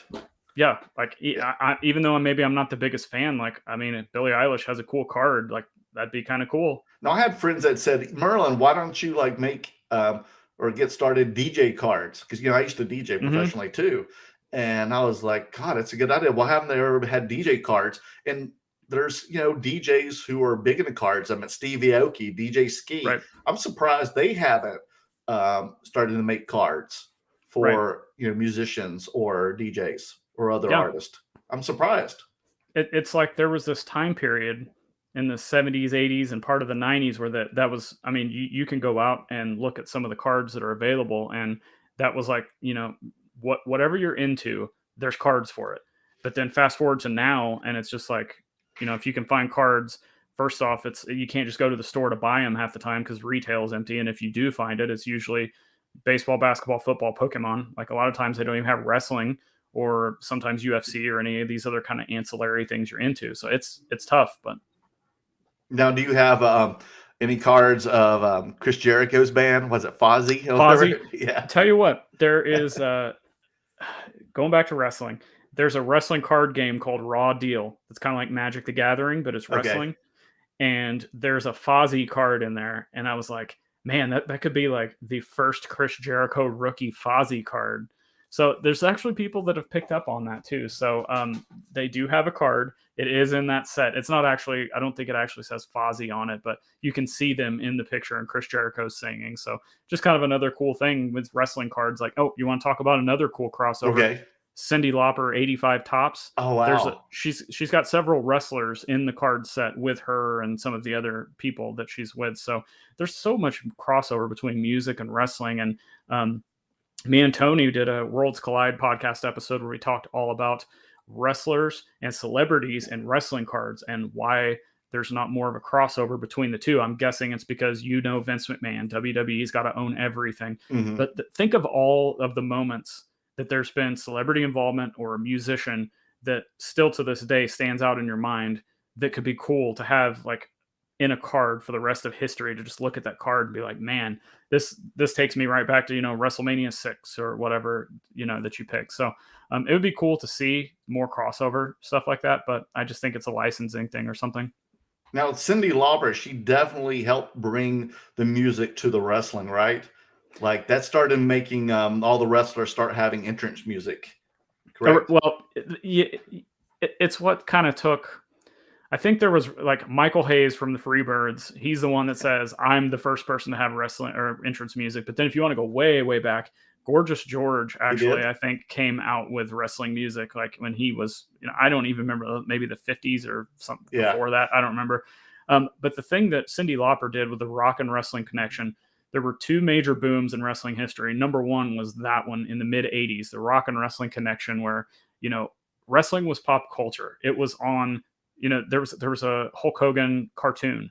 I mean, there was merchandising everywhere of wrestling. Like it was like an accepted thing to like wrestling, and there was a music tie-in, and it was just like a fun thing. And then it died down. And then in the 90s, it was almost like dead. And then all of a sudden here comes the Attitude Era. And the Attitude Era just blew everything up. So the Attitude Era, and then the Rock and Wrestling with the Cyndi Lauper and Captain Lou Albano and that whole thing. Like those two, they're two like huge moments in wrestling history that just kind of launched it up. And that definitely catapulted WrestleMania too, right? Absolutely. Yep. Yeah. Just like, Vince saw like what he could do with the mainstream and take this to another level, wrestling. Yeah. And MTV and everything. Yep. So speaking of music and wrestling, what are your top 3 wrestling intro music? Definitely the real American Hulk Hogan. Like when can you not turn that on and just get pumped up? Like whatever, right. having a bad day, whatever it is, just like turn it on. You're ready to go. This one's a deep cut. Lex Luger has I think it's his first NWA entrance theme. You can find it on YouTube, but it's got this very ZZ Top feel to it. And man, it's just so cool. And I actually went to a local indie show, I don't know, probably a year ago. And one of the guys came out to that entrance theme, and I just popped. What? I just Really? stood up. Yeah, I just stood up and I was like, this guy rules. I don't even care what he's doing. I just know that he has this entrance theme. So like, this is my guy. And then the other one, like, it's a cool song, but Natural Born Killers by Ice Cube and Dr. Dre. And the reason I like that one is because that was New Jack's theme song. And when he was in ECW, if that song came on, you knew it was about to go down. And then here he'd come with his trash can full of weapons. And, Oh, wow. And they'd play the song through the arena during his entire match. It never turned. Really? Yeah, because they wanted it to be like a music video or like a movie. That's how they wanted to present his matches. So just violence, blood, weapons, all this stuff with this, rap music in the background. It was just amazing. Let's see what here. Rob, 19 Vintage. My son is a music producer and goes to everything Tame Impala. And Rob, I've seen Tame Impala twice already this past year. I saw him at the the Gorge in Washington, and then at the Hollywood Bowl back in November. Then he said something about Green Lantern. I have no clue what Rob's talking about. Yeah, there's some more questions in there if you want to bring them up. Let's bring him. Then he asked, Rob says, any James Ellsworth or Gilbert cards? I'm positive there are James Ellsworth cards out there. I'm positive. Gilbert would be very cool, but off Who the the top hell of is my this? James Ellsworth, he was like I don't even know how I want to describe him. He like looks like he has no chin. His neck kind of goes into his face. He's a very like odd character. And I know there are cards out there of his. Gilbert, I wish there were cards, and I don't think there are, but don't quote me on that. It's just not. It's not something that I collect. Like most of the stuff I'm looking at is again Rock, Hogan, Flair, that kind of the big names, and then I take those names and I'm like, okay, well, if this is this price, what can I go get for cheaper? Maybe an autograph. So a lot of those like mid-tier, low-tier talent, like some of that stuff kind of slips through the cracks for me. I do go back on my YouTube channel, Wrestling with Cards. Again, go check that out and subscribe. Okay. But I will go back and go through sets and kind of to give commentary on sets. I'm like, oh, okay, this guy was a jobber. He used to work for this company, blah, blah, blah. Or, just kind of give some fun notes. But I haven't come across any Gilbert cards. How about Brooklyn Brawler? Oh yeah, there's several Brooklyn Brawler cards out there, man. Talk about like the jobber of jobbers. Like he worked for the WWF forever, and you knew when he was coming on TV, you're like, oh, well, that other guy's winning. So Or was it Iron Mike Sharp? Iron Mike Sharp actually has his most sought after card is in the All-Star set, and finding an autographed or high grade copy of that is like people are paying good money for those. So. Or how about Leaping Lanny Poffo? Randy Savage's brother. he's got a little bit of a fan base. I saw a guy I know that does autograph cards actually came out with a limited run set that he actually had Leaping Lanny Poffo sign. They're really cool cards, good autograph space to have him sign. So yeah, they're definitely out there. Let's see here. Tao, many of the historic wrestling pieces were lost because they were not taken care of. Many were given away. That's true. And again, to relate this back to the cards, there's I think probably one of the most rare wrestling card sets out there. I only know one person that has it. That's David Peck. David Peck's like one of the OGs in wrestling cards. He's got one of the best collections there is. You can find him on Twitter. I think it's DPeck100. But anyways, he's got this Rax roast beef set. And I've like, you can't find them. They don't pop up. And from my understanding, they were either like a voucher system or they gave them out at an event in the Tennessee area when they came out. And then they were either like whatever was left over was either thrown away or they were not redeemed. Like maybe your voucher or whatever wasn't redeemed for them. So these cards are like, I can't even give you an estimate of print run because I've only ever seen one person that has a complete set. Gee whiz. Yeah. Then see Tal goes on to say, you should watch WWE Hidden Treasures TV series. Do you watch this? I've seen Yeah. all of them. You I have? love them. I love them. They've got some of the All Stars cards in the background, but again, like they focus on memorabilia and like ring use stuff. And here's the thing: like ring use stuff. Do you want something that was used in a pivotal, WWE match? Absolutely, you do. But where are you going to put that thing? Do you know what I'm saying? Like, Yeah, I know, right? It takes up so much room. So the fact that, again, I want to go back to the Leaf cards. The fact that I can pay, you would need like a store or an office or something. You just get a swatch that's got the Vince McMahon piece of Vince McMahon's suit on it. Now go back to Zan and show what that is, because what is that, and tell us what it is. So this is a Leaf triple swatch. Obviously, it has no pictures or likeness of the talent on there, but this has suit swatches from Vince McMahon, Roddy Piper, and Bobby the Brain Heenan. And it was under $100, and there is no WWE products with Vince McMahon relics in it. So, oh really? I didn't even know that. Yeah, again, that's the thing. So I cannot find a pulled autograph card of Vince McMahon if I wanted to. Autographs, yes, but relics, no. They've never done a relic card of him. I need to find an autograph card then. Where can I get those? Do you know? eBay. The Transcendent ones are the ones you want to look at right now. Oh, the Transcendents. Yeah. You can which is this, right? Yep. Exactly. You can usually find those right now for like $1,500 or right around that. Okay. And Tal goes on to say, did you know the Real American song was originally for Barry Windham and Mike Rotundo tag team? Yes, I have heard that. And that's a good tag team. And that's something that I'm hoping we're going to, this is kind of going off on another topic, but I'm going to use Barry Windham and Mike Rotundo here. I'm hoping that we're going to see enough wrestling card collectors come into the hobby that all of a sudden we're like, you know what, Barry Windham, Mike Rotunda, that was my favorite tag team. I want to go try to get all of those guys' cards. What's that going to do? It's going to make those cards' value rise, and it's going to make everything more popular, because right now there's only like, a select number, like a 1% of wrestling cards that people are actually looking after.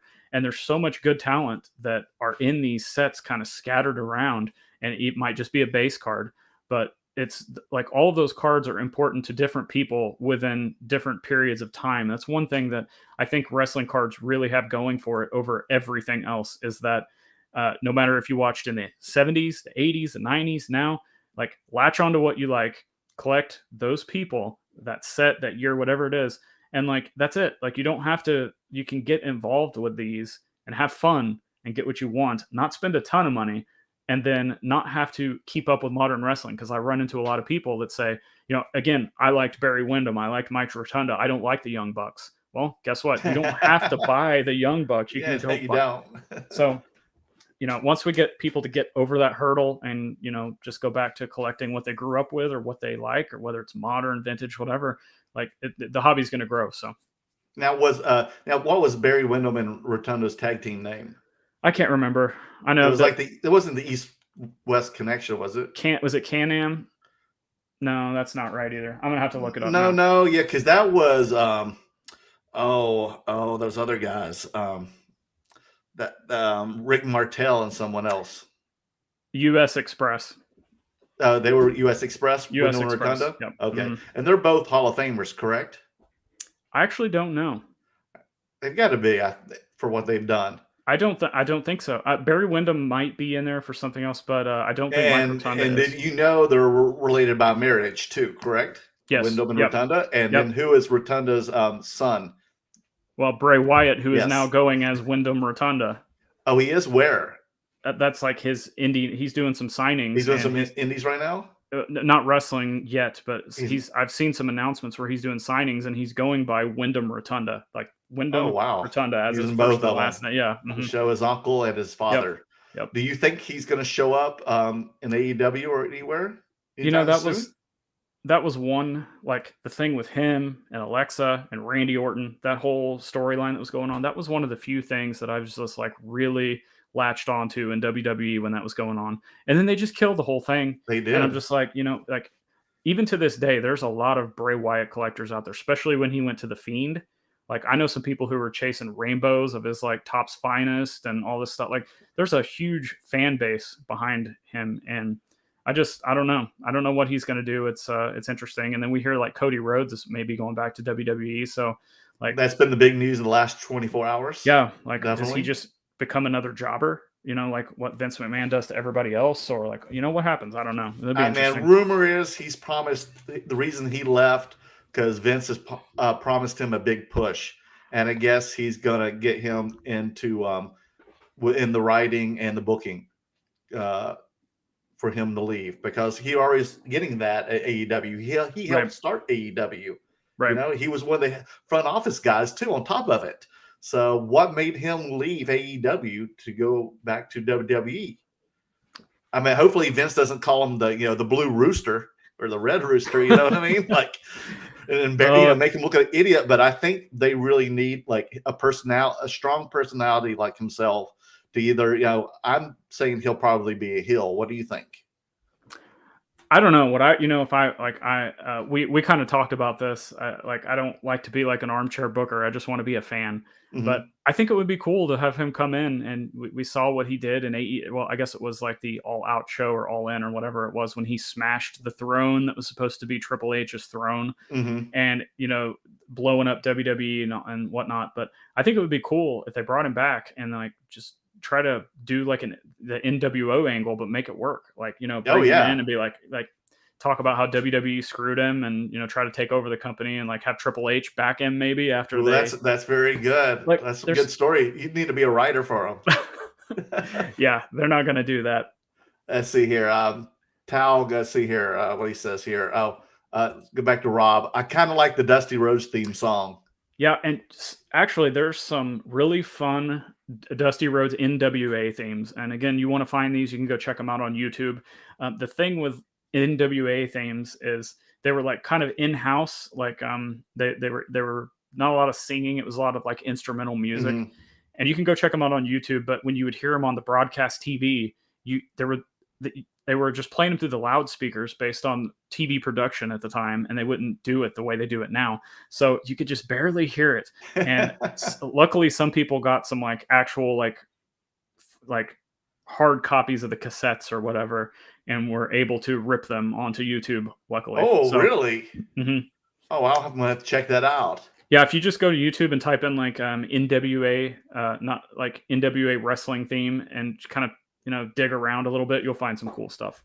I mean, because the most notable ones we know, of course, would be Dusty Rhodes and the Midnight Express. Oh, that's the Midnight Express, especially the Crockett version, the NWA Crockett version, because they changed just a few different notes around from the actual Midnight Express. Did? Yeah, it's just a little bit different from the Georgia Moroder movie theme. Yeah, and then there's a Road Warriors one too that they took a Queensryche song and changed it just a little bit, and then they did what else did they change? Iron Man, Black Sabbath. They changed that just. How did they change up Iron Man? I think it says instead of the I am Iron Man at the first, it's like we are Iron Men or something like that. And then the guitar, there's like one or two notes that are just a little bit different in that first main riff. They just got some like generic band to redo it, or what? Yeah. Oh wow. Okay. I did not have to go back and listen. You definitely do. God, I should. If I ever see Ozzy again, I have to ask him. And the thing, again, like this has been fun tying music and wrestling and cards together. I'm probably one of the only lunatics that will go back and like, I can actually put some of these wrestling themes on from the NWA 80s or some of the like WCW obscure like 90s. Like, okay, here's a good one for you. Okay. They had a character, Beetlejuice. WCW in like the early 90s had Beetlejuice, which I believe, oh my gosh, what was it? The early 90s, yeah. He wrestled in Mexico with Eddie Guerrero. I can't remember his name for some reason. They were a huge tag team. Art Bar, that's his name. Yes. Okay, he was Beetlejuice, and he would come out to the ring with like silly string, and he looked like Beetlejuice. Yes. But he had this like really cool like guitar like this like really cool like it almost sounded like a low-key jazz 80s intro movie song or something like that. So if you want to check out a cool song, like just type in WCW Beetlejuice theme or whatever on YouTube. I totally blanked out about him. You brought back memories, man, because I totally remember him now. Yep. So much, because I mean I watched it religiously back then in the late 80s, mid 80s, late 80s, 90s. Both every network. And the ECW, my ex-girlfriend, college girlfriend, was from Allentown, Pennsylvania. So one time she treated me when I went to visit when we went to see ECW in Philadelphia. And that was, man, what a treat that was. And what you just said, again, tying this back to cards, I like to keep doing that because everything we're talking about kind of revolves. A lot of people want to prop up sports cards, and I'm going to actually put Marvel in the same category as wrestling as we're talking. When you talk to a lot of people in sports cards, it's more like, what's the flavor of the day, and what can I flip, and what's the prospect, and all this stuff. With wrestling and Marvel and Pokemon and like kind of those character-based things that are timeless. You said it yourself. You used to go back and watch it religiously. Well, guess what? You can go back and buy cards from that era, and just even to this day, you can go back and watch it again and again, and like have the cards and put it together and have the connection. I just don't feel like sports cards, like it feels like that connection to the athlete is kind of getting pushed to the wayside. It's becoming a profit over passion kind of thing. And it's kind of soured me on sports and sports cards, to be honest with you. I still love football, but that's just an interesting take that I have. That one reason I love wrestling so much is it's just timeless. I do. And like I said, did I show you my Undertaker card? This is my that's great as well. That's beautiful. Yeah. And then, as you can tell, we were talking about indies. I have this Xavier Woods that I posted on Instagram recently. And this is, what is this? This is FCW. FCW, yeah. Have you gone to see them wrestle? Well, that was NXT. That's the actual NXT before it was NXT. Oh, is that what it is? Mm-hmm. Okay. It was called FCW? Yeah, the Roman Reigns out of that's really sought out. There's a Roman, there's a Dean Ambrose. Oh, yeah, he's Roman Leakey, right? Mm-hmm. Yep. Okay. Yeah, and Dean Ambrose. And Seth Rollins is in there. I think, oh man, who else is in there? I want to say Paige is in there, but that may be wrong. Yeah, I think there's a lot of other. AJ Lee. Yep, she's in there. So they're probably all expensive, aren't they? They're really hard to find. I can't ever find them. That's the thing, is they're harder to find. Like sometimes you can find them for an affordable price, but the other thing you got to watch for in that and the 82 All-Stars is I wouldn't touch any of those raw unless I was buying them from a reputable dealer, or unless you could get it for like $20 or something, because there's so many fakes and reprints out there running around. So got to be careful on that stuff. Yeah, you do? Yeah. Oh, wow. And also I have, I just got this back this week. Sasha Banks. This is on Card Auto. I like how she puts her like money symbol on there. Yep. And interesting thing about Sasha is the latest release of 2020. I think it's 2021 flagship WWE. There's some controversy with her autograph. Do you remember the Luka Doncic controversy with his mom signing the autographs? Okay. I sure do. There's rumors that someone else was signing her cards for a certain set, because there was actually some people out there who broke down the differences in the autographs, and they could tell they were completely different, like unlike anything they'd ever signed before. So, there's always, even in wrestling. Oh my even goodness. In wrestling. Yeah. Let's see here.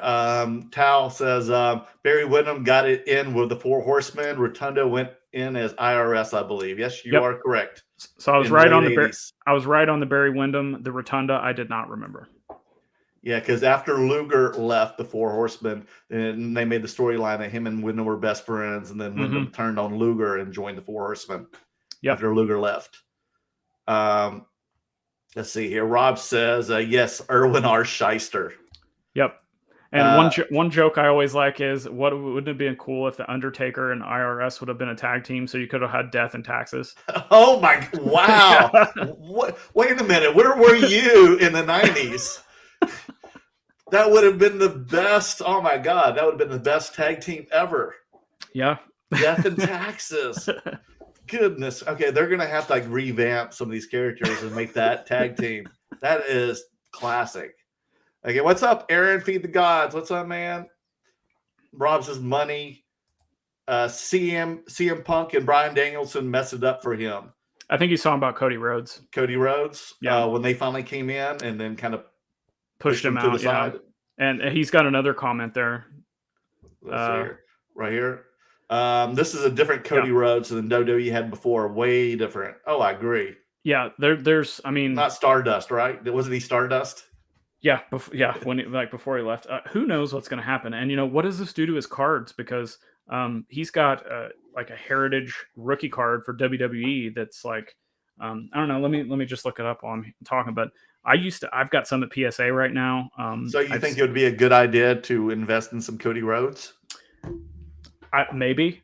like I think it's going to kind of put the spotlight back on him from a mainstream perspective. And he's got chrome stuff out there with refractors and atomic refractors, gold refractors, like all that stuff out there exists of either Stardust or Cody Rhodes. But there's I think it's 2007 Heritage. Let me go back to this. He's got a what's considered his rookie card. And last time I looked, it was very affordable. And like I said, What year is that? I think it's 2007 Topps Heritage. 2007 Topps It Heritage. is. Yep. You can go buy them for under $20 right now, raw. That's crazy. Oh, thank you. Yeah. I'm gonna go look at them after the show is over, man. I'm gonna buy me some. Yeah. And it's just a basic card of him just holding his fist up, and it's a basic design, just like you would expect from a Heritage release. But something to think about. Now, what is your favorite pay-per-view ever? Do you have one? Wow. There's just different things for different reasons. I love it. Go ahead. ECW WrestlePalooza 1998, because that's the first ever pay-per-view I ordered with my own money that I saved up from like mowing lawns and doing it like. I used to do the same thing. Yep. I taped it on a VHS tape and I watched it over and over and over and over again. That was me with the first 3 WrestleManias. Yeah, and there's so many, like, I don't know. There's just so many moments in wrestling that I can go back and like, it's not a pay-per-view, but like, I remember when the 1-2-3 Kid upset Razor Ramon. Oh yeah, I remember all those. Yeah, like I remember where, like, it's not even that big of a deal maybe in the course of wrestling history, but like I remember exactly where I was, the TV I was watching it on, all that stuff. One thing that really stood out, this actually changed everything for me, was when Monday Night Raw had their little stretch of ECW Invasion. Yep. Because they came in and I was like, what is this ECW? I don't like, there's other wrestling companies. Next thing I know, I'm looking at wrestling magazines. Oh, there's independent wrestling. What is and keep in mind, this is like 97, 98.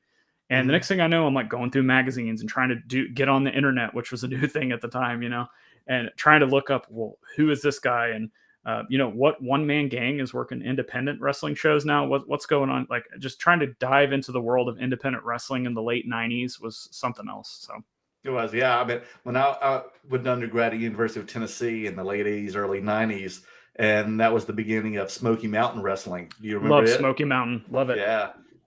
And then, Jim Cornette finally went over there and, helped, propel them even more. And then he started having, deals with WWF as well. Right. Back in the late 90s.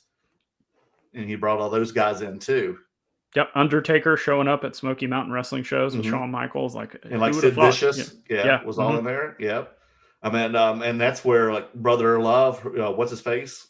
Bruce Pritchard. Came from there. Yep. They all came from there. So it was really cool to see all those things. It's really cool to go to like wrestling indies and then seeing those guys like make it to the big time, either WCW or WE or whatever. I'm actually the reverse. I like to go to the indies where they're booking the has-beens that haven't been on TV for 20 years. Like, oh, it's like The Wrestler. yeah, I love that stuff because like I try to be respectful to the guys, and I'm like, man, this it truly is an honor for me to watch who I grew up with. Like, I've got more of a connection with those guys than I do modern. Like, if I see a modern wrestler, I mean, I respect what they do and it'd be, cool to meet them or whatever. But I don't look, most of them, I don't look at any different than a professional athlete. It's just like they're there, they're performing, it's entertainment, fun. But there's a connection that I have with, the Attitude Era backwards, like literally everybody. I'm talking like everybody from Hulk Hogan to Tracy Smothers or Rob Van Dam or Tracy Smothers, another Smoky Mountain wrestler. Yep. Yeah, all those guys. Like, I just like there's so many cool little like niches of wrestling and characters and just fun stuff. Like, did he just pass recently? He did. Oh, yeah, a couple last year, I believe. Yeah, not too long ago. Rob says his favorite pay-per-view was '99 Royal Rumble because he was there. And who was the winner? Do you remember? I don't. Rob, who was the winner, man, since you were there? Stone Cold Rock or Vince? I can't remember which one. Maybe none of them. Vince has won a Royal Rumble before? Yes. He has. Okay. Yeah. Let's see here. Tao says, I saw John Cena wrestle as the prototype when he was still UPW. With UPW. Yeah, that's people don't. Here's the thing, and I think this is where we're seeing John Cena cards going up, because I think we're about at that point where people are going back and they're seeing Prototype and they're seeing early John Cena and they're kind of seeing what he did in wrestling. And myself included, most of us were like, I don't like this guy out here wearing jean shorts. I don't like this guy saying word life. I don't like his sideway, trying to rap. Like, but then that turned me off a lot when I started trying to watch it again back in the 2000s. Yeah, like you can't take this guy serious, right? But then you stop and you realize and see what he did, and you're like, okay, well, I got to have one of his cards now. And then you try to go look at his cards, and they're expensive. And I think he brings that up when he was Prototype, because you go back and look at kind of the early John Cena and the end of John Cena, and both of those time periods I think were kind of cool for fans. It was that middle part that people were just like, John Cena again, John Cena rapping again. So yeah, exactly. Now, is there a Prototype card? I've never seen one. I've seen they made some action figures. WWE did some kind of like throwback action figures. So the earliest card you can find then is the 2002 Flair Royal Rumble card. That's the definitive John Cena rookie card, and I know we didn't talk about it, and we can if you want, if people have questions. But when people get into the hobby, they immediately want to say, "What's the rookie card? What's the first card?" And it's so hard in wrestling because, as I said, it's like soccer. Yeah, it's exactly like that. There's just so many different variables that can go out there. And what I've tried to talk to people is, okay, let me go back to, let's see, what can I grab here? Okay, prime example. We'll go back to this, right? Steve Austin. What year is that card? 1993 WCW Yearbook magazine card. You had to tear it out, right? This is considered his first card. There's if you go back, there's actually one before this in 1991 that's a gaming card. Game card. Yes. But then if you go look at his like Transcendent Autos, the Transcendent Autos are not the rookie card, and they're selling for way more. Gold refractors selling for way more than rookie cards. So that's what I just keep trying to emphasize to people coming into wrestling cards. You don't have to go after rookie cards. Sure, you can if you want, and like the John Cena, it's a definitive first card. Sure, go after it. But, I'd just as soon have really cool John Cena auto or an auto refractor, a numbered card, transcendent card, stuff like that. Now, do you have any transcendent cards? Did you buy a box? No. Dan's been wanting to buy the box. I was wondering if you got one. I don't buy boxes unless I'm buying it sealed. And just it's like a whole kit, though. Do you see it? There's like 10 things in it. I think it's like a briefcase, and it has money, what do you call it's like a money in the bank. Yeah, I think it looks like that. I have some Transcendent going back to my super collection of Karrion Kross. I think I have 3 or 4 of his Transcendents. I think I'm only missing 1 or 2 to have the full rainbow of it too. So those are the only Transcendents I have. I'd like to get more. I'd like to get a Lesnar and a Cena would be fun, but we'll see. Let's see here. Rob says, Rock and Mankind I Quit match. Ooh, that happened brutal. At that Rumble. That you can go back and see kind of clips of that on that movie Beyond the Mat. Yes. And man, yeah, that was a brutal match. And that I complain a lot, like, why do we not get blood and violence and, the storytelling kind of intertwining with the blood? It makes it more effective, right? And you go back and you watch that match and you see those chair shots to the head and you're like, oh yeah, this is why we don't do this anymore. CTE. Is that the one where he some of his teeth went up his mouth? Or no, that was the Undertaker. That was with the Undertaker. This is the one. This is the one where he got concussed really bad, and they ended up doing the finish where he didn't actually quit. They played the interview of him saying, "I quit, I quit, I quit" from the previous Raw, and they played it over the loud system to screw him over. Yeah. Oh my gosh. That was the storyline. That was perfect. That's crazy. Let's see here. Rob also says Prototype versus Leviathan, aka Bautista. Yep, there's another guy with a definitive rookie card in that same set, that 2002 Royal Rumble Flair. John Cena, Brock Lesnar, Randy Orton, Batista. Like those guys ruled the ruthless aggression area of wrestling, and it just so happens that we did get all of those guys' definitive rookie cards in the same set. So that's really fun. And Batista, he was known as Deacon Batista then, right? Yes, yeah. He still, I think it says Deacon Batista on the card, but he has the typical Batista look that you would. He still looks the same. Yeah, I have a couple of those cards. Interesting fact about Batista. He only has one. Okay, this is going to be a little bit hard to follow. he only has one official WWF wrestling card autograph, and it's in Really? that Raw. It's in that Raw Deal game, and I believe it was like a trophy card. So The you Raw like Deal had, game? Now, what is yeah, this? it's Tell me more. it's kind of WWE's Magic the Gathering. It's Okay. like a, but What he year? had late 2000s into mid 2000s. Okay. And there's still a little bit of a fan base for it. I'm not super knowledgeable about it, but if you just go back and you look at WWE Tops releases or Flair or Okay. anything, no Batista autographs. If you want a Batista autograph, you got to go buy 007. You got to go buy Guardians of the Galaxy. Avengers, yeah. Yeah. I have those. I do have the Avengers ones, yeah. I think I had a James Bond one too. That's a good I don't know if he's question. got one for Dune. What is it? Next? Stone Cold question. Okay. Tal says, more important, first Steve Austin card or first Stone Cold card? So what he's asking is, and I'll put the question to you. Would you rather have that 1991 Chromie, which is technically the first card, or the first Stone Cold Steve Austin card, which that's the thing. It could be in 1997 would be the year. So it could be the magazine card. It could be that a Cardinal Gaming card, the yellow one. The yellow one, could be that. right. It could be one of the Panini stickers that had Austin on it. Oh, yeah. So there's a few of those. What would you rather have? I'd rather have the first Steve Austin card.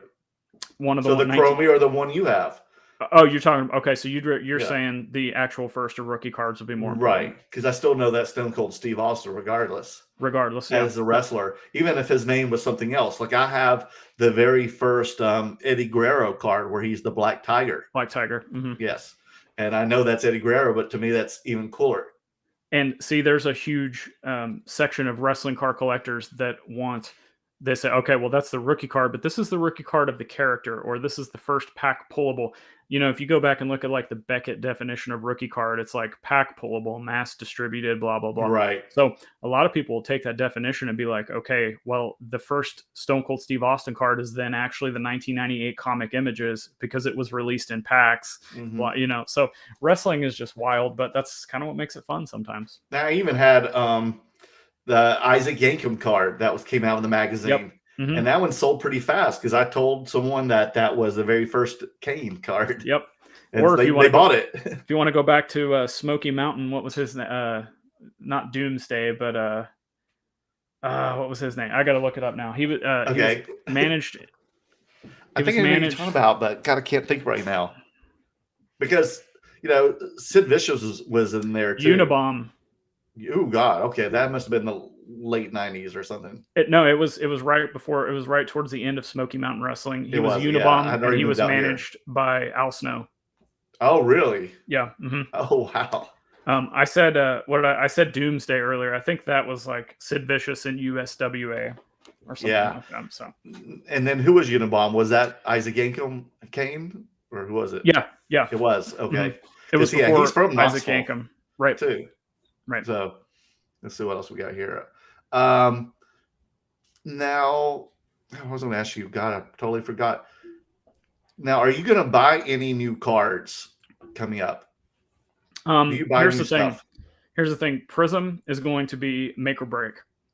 I say that, and I'm not the only one saying this. It's going to be dependent on the checklist. If they don't have legends in the checklist, the product is going to fall incredibly flat. And what do you mean by legends? Rock, Steve Austin, Cena, Hogan, Flair, the GOATs.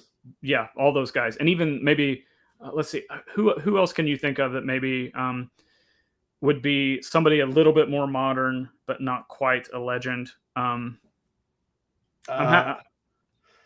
would say somebody. Like you'd have like Batista and Orton, and those guys too, right? Orton's a good one because it's a modern, but he's also a legend. I would say if they had rights to somebody like CM Punk or Jericho or something like that, those type of guys. So, but if you look at the last couple releases they've done, they've not had a lot. They've had some legends, but it's mainly been like more of a modern set. So again, that's kind of like what sports cards do, because if you go to sports cards and you look at the releases that they put out that have vintage players in them don't do very well. And because people that want the vintage players want usually the playing years, and wrestling is not really that way at all. No. You can release. I tell you what, can you imagine having a red color match Hulk Hogan Prism or yellow gold. Oh man, yeah, Like that'd be awesome. And can you imagine what people are going to pay for that? Because we're now starting to see people paying thousands for wrestling cards, which a couple of years ago we weren't seeing that. So it's going to be, kind of crazy to see what happens. But I would like to buy a couple of the Prism boxes just to keep, because it's the first Prism and you know how the first goes. But other than that, I'm a singles guy. Like I'll go out and look for a Hogan or a Cena or The Rock or something like that. So. And what are you like looking for right now, as we speak? One card I'm not going to tell you because Okay. the market's heating up on it, and until I get one, I'm not going to say anything. Sounds good. It's really just okay. Prime example is I was flipping through Macari last night, and somebody had a Brock Lesnar gold refractor for $18. That's the kind of stuff you I'm found looking. That? Did you buy it already? Oh yeah, I'm type it in right now. I instantly bought it, but I'm looking Jeez. at. I go out and I look. I'm like, okay, who's selling? Rock, Austin, Cena, Brock Lesnar, Roman Reigns, a lot of Alexa Bliss, Yes, Becky, Sasha. I sold a couple Alexa Bliss at the last show I was at in Houston. She's one of the best-selling females, and she's not even been on TV forever. Well, no, was she just came back on? I guess she's going to therapy to get her that's character. That's right. I guess I don't count that as being on TV, but you are correct. I just saw that recently, and I was like, "Wait a minute, how did I miss that?" Because I can only watch the highlights or read about it. So I guess they're going to make her normal again, correct? Yeah, and going back to your question, I got an SGC return today from I don't know, a couple months back, and one of the cards in there I got was I think it was 2000. Oh man, I don't remember the year. 2016 maybe. It was a flagship Topps, just a plain basic card, but it was a Becky Lynch rookie card. It has the rookie card logo on it, and I got a 10 on it. So I'm into that card. The card cost me like literally 5 cents. So I'm into a Becky Lynch rookie card for 5 cents plus the grading fee, $35. If I could, I can easily double my money on that, if not more. So that's kind of what I'm doing now, is I'm buying collections and buying lots. Maybe I grade it, maybe I flip them, piece them out, trade them. A lot of wheeling and dealing to then go out and pay for the grading of my all-stars and buy, I'm one another Vince McMahon auto. I like Steve Austin auto. I don't have one of those yet. So yeah, I don't either. I'm kind of one of those guys. Where can I find one of those Steve Austin ones? eBay Transcendent's a good. There's a Transcendent one of him. Yeah, they range anywhere between like $500 and $1,000 usually. Yeah, the Undertakers are expensive too. And then, we're talking about here. Here is the Flair that we keep talking about that has all the rookies. Here is one of Lesnar right here that I have. It's HGA graded. Yeah, it's a good grade too on those. Yeah, these things are really hard to grade because of the black and the orange borders there. Yep. Usually I get them back like 8s. Most of them come back 8s. That's another thing with wrestling, especially the vintage stuff. Like, people don't understand in modern sports cards. You'll have to kind of educate me on some of the Marvel stuff. Okay. I mean, I know you guys do a lot of PMG, so it's a different story, but it seems like a lot of modern cards, if you get anything lower than a 9, you're going to take a loss on it. But like with wrestling, it's kind of like vintage baseball. You can get a PSA 2 and still do well on it. So I wanted to show you. I thought I had it here. I have one. I guess I didn't get it. Sorry if I don't have it here, but I'll tell you about it. That I have one of Darby Allin. It's his first card with PWG, and really cool. And everybody loves that card, and they take pictures with it. But I've had it forever. I haven't sold it, but it's a black card, and I sent it to HGA, and it came back a 6. Yeah, that figures. But since that card's been graded, I have not seen that card at all for sale. I think I've seen some of the sets for sale because, like you said, you can buy the sets of not AEW, but also PWG. And is that card from the PWG, right? I honestly, I'm not as I know I've seen it and I know what you're talking about, but I'm not as up on indie cards. Like, it's just something I don't really mess with. I wish I bought the sets when I went to the shows. Yeah. Because I think it was the Bola card. Yeah, and that's Los Angeles. Yeah, and going back to, you ask what I'm buying, and kind of going back to that, when All In was the first show, and AEW wasn't announced, but I was like, you know what? I think this is going to be a thing. This could happen. So I went to High Spots and I bought like 10 or 15 all-in sets, like, and they were like $7 a piece. What? And now they're like 300 a piece. Are you serious? Yeah. So that's Oh, what I do is like, people want to talk about prospecting. Like I don't think that's a good idea in wrestling per se, because I'm a prime example. I bought all that Karrion Kross stuff and then he got cut. I know, And, that's a shame. I still buy it because like I'm a collector at heart, but I'll just look at stuff and I'll be like, I think this guy's going to be popular, or maybe I want the John Cena rookie. Maybe I can't afford it. Okay, what's the next step down? Like what is someone not looking at? And that's how I just look at stuff. So Now, did you see that Dan just recently purchased the autographed Rock card? yes, very that first is, yeah, that's and tying in together the Super Bowl appearance of The Rock. So again, pop culture, wrestling, like tying together, like I really do think The Rock's cards could end up being higher than Hogan's. Like, Oh, definitely. I never thought I'd say that, but what I've Because seen he's the highest paid movie star. right. I mean, And- already alone, he's just famous for it. For Yeah. people who don't even watch wrestling. Right. And you add those two together. Exactly. And it's a generational thing too. Like, you might see like somebody my age, like Hogan and Warrior and Flair, but then there's this whole other generation that's like, I know The Rock and I know Austin, I know Cena. So maybe, that's going to be, it's going to be interesting. We'll say that, especially with Prism coming out. Yeah, and like you said, you have Cena on TV too. He's on the Peacemaker. You have Batista and all the Marvel stuff. And I actually like he's Batista better. Yeah, I like his stuff better in Marvel than I did him actually wrestling. Yeah. Did you see him in Dune as well? Yes. Yeah, oh my God, I love that movie. Saw it twice already. It was so good. And the second time, Hans Zimmer came and spoke. And man, cool. Oh my gosh, I had goosebumps, man, to see the legend, Hans Zimmer, talk about the score. Woo, my goodness. I just loved it. So do you think, though, then once like Upper Deck starts making premium stuff for the AEW wrestlers, and then Panini starts making the premium stuff for WWE, that people will start wanting to go and find these people's original cards like I have, or maybe you have, like you said, like I have this MJF, and who knows where he's going to end up. Will he stay AEW, WWE? I mean, this guy, I think, is like the next, Ric Flair or something, Sure. He's great on the mic. He's fun to watch. I mean, he beat CM Punk last week. I mean, he's a superstar already, I feel like. Will people want to have this card eventually, his very first card? I think so. I mean, you said it earlier when you were talking about soccer. I think that same exact thing's going to happen, and it has happened. Like, the indie sets they were sitting around for $10, $15 all over the place, and now if you can even find them, you're talking about hundreds of dollars. I think it also depends on the wrestling community, and I say that because it's a different animal than a lot of the other things that you see. People in sports cards, they go after their team, their guy. If it's $10,000, it's $10,000. They're going to go out and get it, right?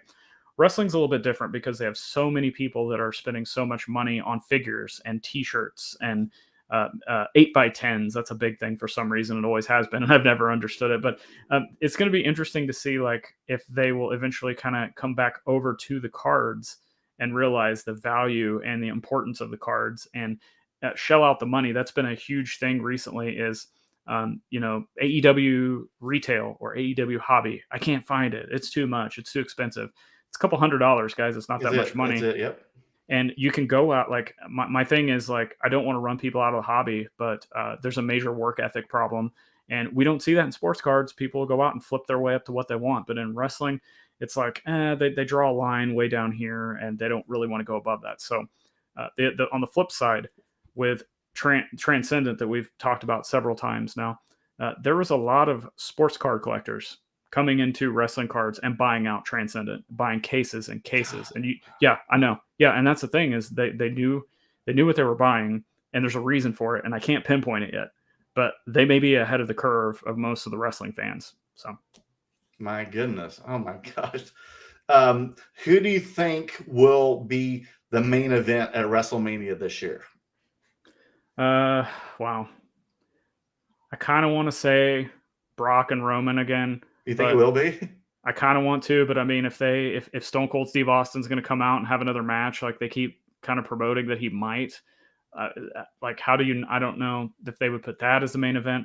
I'd honestly just like to see the women in the main event again because they steal the show every single time. Like Rhea Ripley, and they're all there now. Yeah, you have a three-way between like Charlotte, Becky, and Ronda again. Yep, just do it again. Yeah, it's or entertaining. Maybe a four-way with add Sasha to the mix. Yep. And I don't even know when Bailey's coming back. Do you know what her status is? Not sure. We have a question in the chat about deck of cards. Jordan Hudson, what do you all think about the deck of cards with the wrestlers?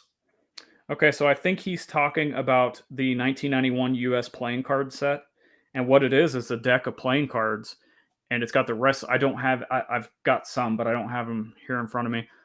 It's got the picture of the wrestler, and it's just what you think it would be from the early 90s. Do you remember how in the WWF they had each wrestler had their own logo that fit? Like Hacksaw Jim Duggan would have a 2x4 or a saw, or Okay, so the card is a regular playing card, but it's got the wrestler image and it's got their logo. So like the Undertaker has a big casket underneath with his name on it.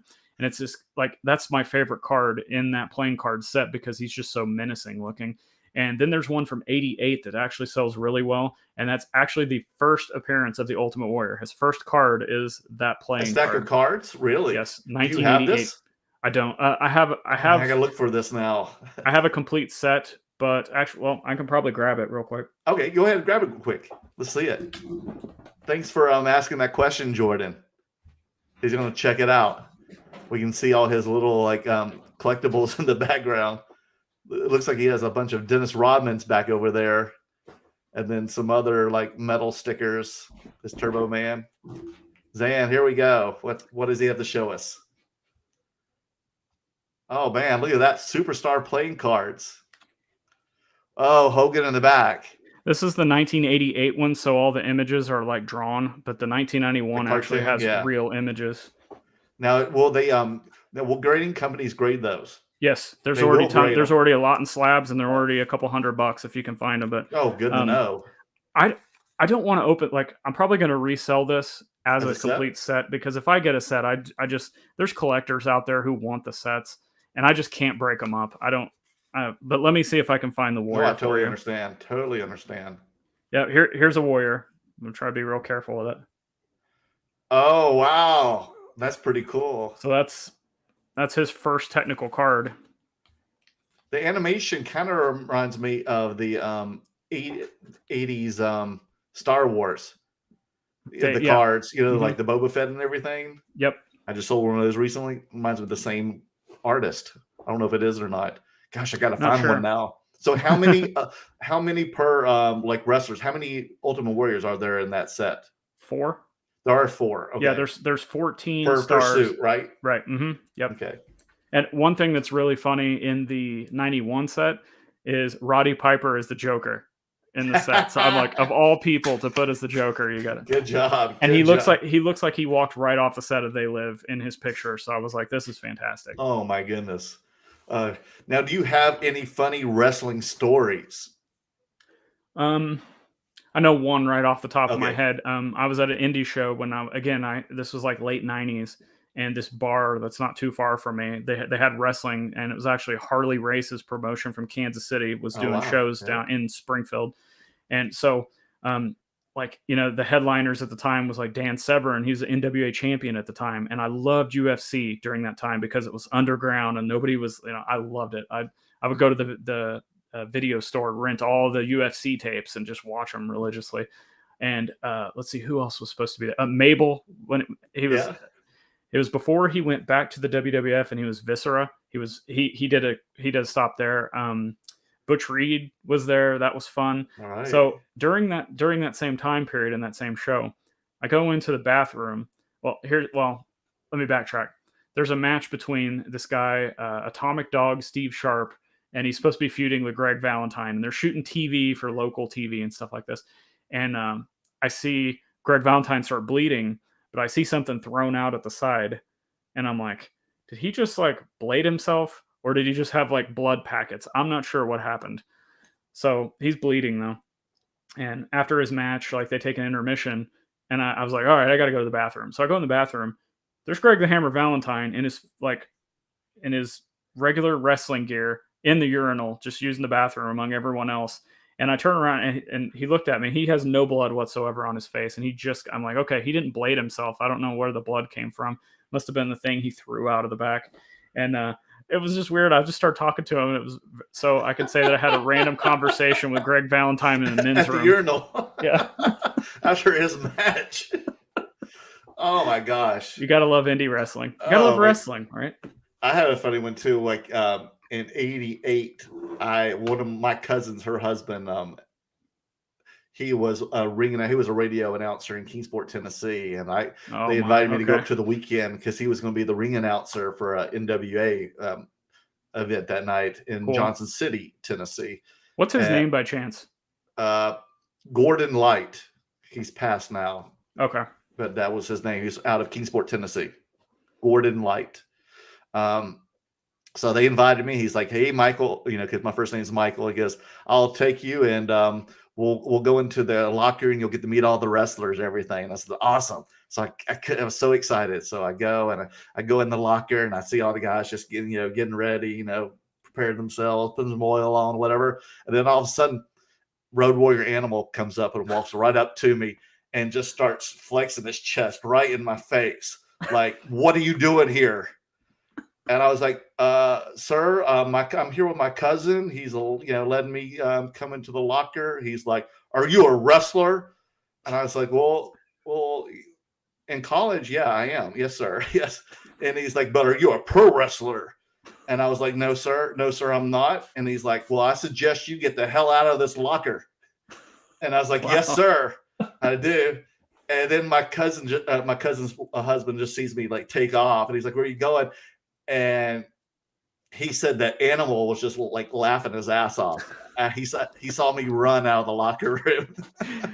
That goes and he's back like, he was just fucking with you. And I was like, yeah, I know, but I wasn't going to take any chance. Right. Because he was doing it with a good straight face. That goes back to what I said at the earlier part of the show, talking about the Road Warriors and how intimidating they are. You just proved it, like personal experience.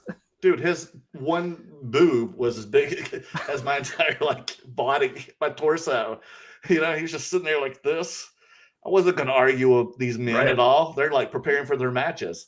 And it's funny because that was I think right after Barry had become a Four Horseman too. Oh, in '88. So he was wrestling someone, and I think his brother, who was a Kendall Windham.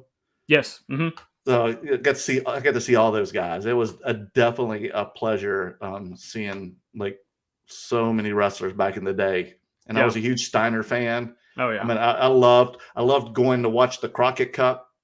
Wow, you got to go watch that? I saw that one. Remember the Crockett Cup where Sting wrestled to a 60-minute draw with Ric Flair? I was there at that one.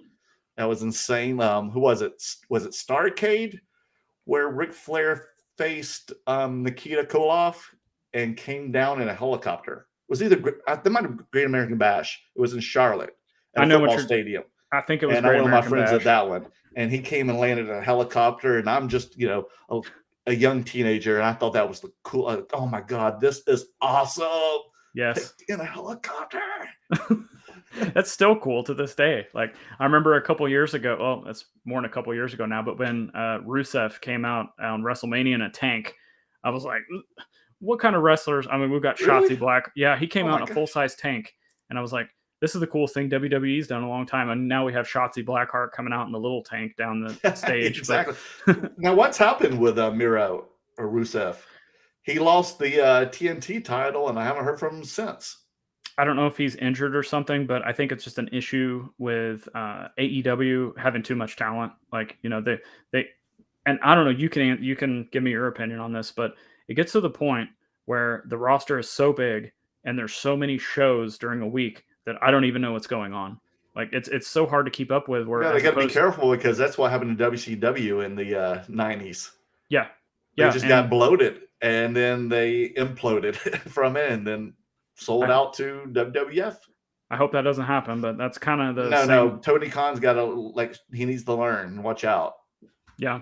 Who do you of the young wrestlers? Who do you see? Which wrestlers do you see becoming the mega superstars in 10 years that we are seeing today? Man, I don't know. That's so In your hard. opinion, this is your opinion now. It's very hard for me to. I think it's going to be the women, honestly, because Okay. they get plenty of screen time. Obviously, they're women, so they have a lot of like fan base based on their just looks in general. Their cards sell really well. They're very marketable. So all of that combined, and then you look at the men's side, and you're like, okay, well, my first answer is Roman. That's an obvious answer. Right. But then like who is there? Because they cut so many people. They don't let people become bigger than the company. And that's all these names we've talked about: Rock, Stone Cold, Flair, Hogan, Andre the Giant. I mean, Road Warriors. They were bigger than the company. Like they were able to get themselves over, and WWE doesn't let them. They became do that the brand, anymore. part of the brand. Right. And then flip the script and let's talk AEW. Like, I don't know. MJF, that's a good one. Right. You mentioned MJF, but like, how long does he stay there? Does he, ultimately want to go to the WWE? Does he become the face of AEW, or does he go for something completely different with WWE? Good call. Yeah. And that's the thing we don't. Sammy Guevara, that's another one that's got a huge fan base. And but then you have someone like you said, Darby Allin, but here's a guy who's like not even 5'10" and weighs 150 pounds. So and is he a one note or what? That's another huge thing that I see a lot of people bickering on Twitter about in the wrestling community is, there's people that basically brought up what you just brought up about the Road Warriors, and like they made you want to run away. Like if you go to the Young Bucks, are you going to run away from them? Probably not. And so, but again, wrestling is different. There's it's taken, like, I still feel that way. Like I like different styles of wrestling, but like a wrestler to me is somebody that I'm afraid of. And there's that. But then there's also, Lucha Libre, where all the guys are like 5'5", and they're all like 120 pounds and they're flipping everywhere. There's deathmatch wrestling where everybody's out of shape and it's all about, just violence and blood and maybe some stories. And then there's, good tag team wrestling. So I kind of like to just think of wrestling as music, and there's different types of things for different types of people. And ultimately you're going to have your, Black Sabbaths and Metallicas and, Kanye Wests and these people that transcend music into pop culture. Who that's going to be, it's really hard. I mean, Roman, if I had to pick, Roman, MJF, and one of the top women, Charlotte, Becky, Sasha, one of those. They are okay. Oh, how about the black woman with AEW who's now the TBS champion, whatever it is? Jade Cargill. Yeah, I can see her becoming big. She looks like $1 million.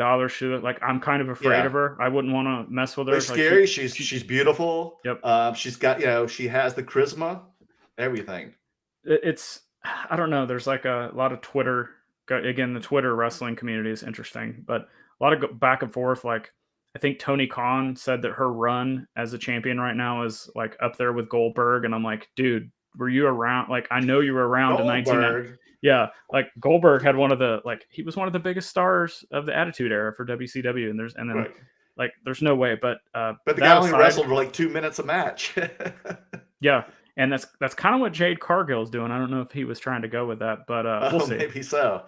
Yeah, she's. What happens when she finally faces like Britt Baker or someone, or of a challenger? We have another question from Beavis Cards. Let's go here from Tao first. Road Warriors versus Midnight Express Skywalker match. I thought someone was going to die for real. I remember that one so well. Oh my gosh!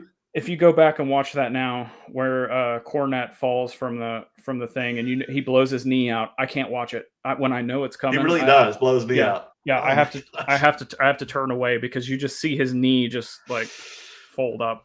Yeah, what year was that? 87? 87 or 88, I don't remember. Yeah. That was the height of I was watching it. Okay, I sorry, that's that one. Okay. Beavis cards. I ripped a box of 1987 Topps WWF. So fun. Would you consider that junk wax, or was wrestling lower print back then and worth holding, rating all the better cards? Great question. Well, I bet you'll be surprised. So here it is junk wax. It's during the junk wax era, but wrestling cards as a whole were produced so much less than everything else, and they're so condition sensitive. So the thing that you really want to pull out of the 87 Topps is the Bret Hart. That's his undisputed. Like I say, undisputed, not out of the set, but it is his rookie card. The 87 Topps is Bret Hart's rookie card. it's from a aesthetic standpoint, it's one of the coolest wrestling cards ever because you got the red, white, and blue border.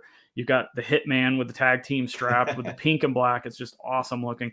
And then there's actually a sticker set that has the same image, and it has a bunch of like WWF logos in the back. And I kind of go back and look, and I'm like, is this actually the first wrestling parallel card that was ever made? Because it's the same image with a different background. Something to think about. But the Bret Hart stuff out of 87 Tops and the Andre the Giant, that's technically the first. I know we're going to get granular here, but the first, it's his first card from WWF that actually says Andre the Giant. He has a card in the 85 Tops, but it doesn't say his name on it. It's just a picture of him. And Jimmy Superfly is jumping off of his shoulders. Oh, crazy. So, yeah, those are the two cards that you really want to look for in 87 Tops.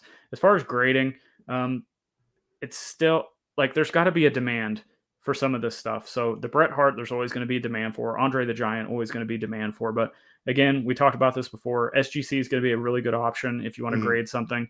PSA's prices are too expensive right now to be sending in 87 Tops. Because a lot of the stuff that I've sent from that series all come back like 6s or 7s. Yep. And they look great. They look like a great condition, and I'm still getting a 6 or 7. Yep. That's what's going to happen with wrestling, and especially the older stuff. And people are just like, they're not going to. But they still move. The good thing is they still move too. They're still liquid, like the Bret Harts. Yep. They still get sold. Yep. Now, how about the 98 WCW Tops NWO cards? There's a lot of rookies out of that too. There's some rookies, but the thing with that set is that is probably the second most sought after wrestling card set there is. And the only reason being is not the base card. It's not the inserts. There's a whole set of on-card autographs in there. Yes. And it's become this ultimate chase. And there's so much information out there that is like, it would blow your mind. Some of the information, like Rey Mysterio had a card in there, right? He didn't sign any of them. He just took them. He didn't send them back to Tops, but then he signed them and sold them all to the guy, Tony Vella, that I know, that I do WrestlingTradingCards.com with. He sold a huge stack of them to him, and then those got out there in the wild. So it was an official card, but it wasn't actually signed until like 2 years after the company closed. There's so much. And out of the packs. Out of packs. Yeah. They were just sold individually. Right. Yes, because he never sent, and there's so many rumors. You know, did Ted Turner have one? Did Eric Bischoff have one? And every time we think that the answer is no, all of a sudden one pops up. And I can't remember what was the most recent one? Mike Enos. Do you remember Mike Enos? Yes. He had cards come out all of a sudden, and they were like known that they weren't existing. Oh, these don't exist. Nobody's ever seen them. Well, all of a sudden he had some. And they were official cards signed by him.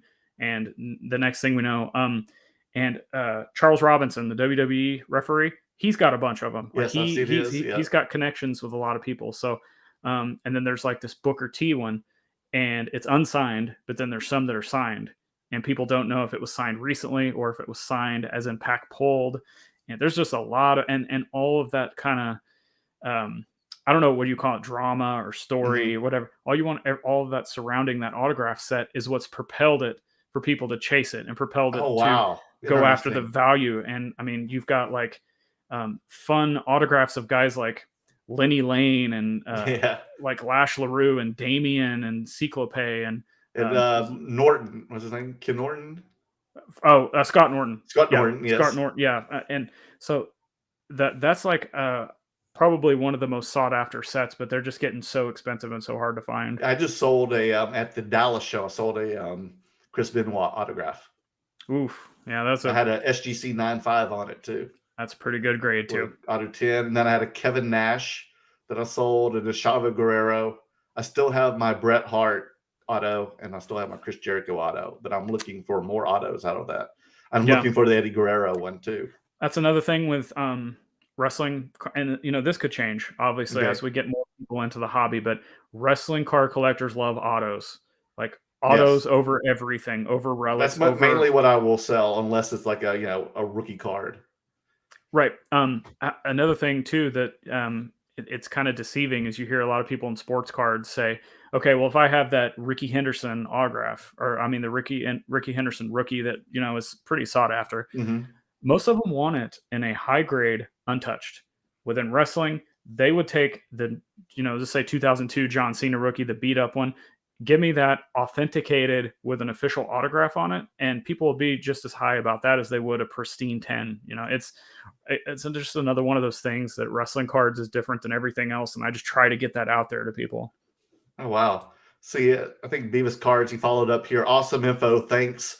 Y'all have the stickers have surface issues, spots going across them. Yep, they're rough. All that stuff's rough condition from the 80s. And then Tao says, I love the 92 Merlin gold WWE set. Super hard to find. Yeah, you don't see It those is? pop. Though you don't. It's going back to soccer. There's all these ancillary releases, and Now, this was a European release, was it?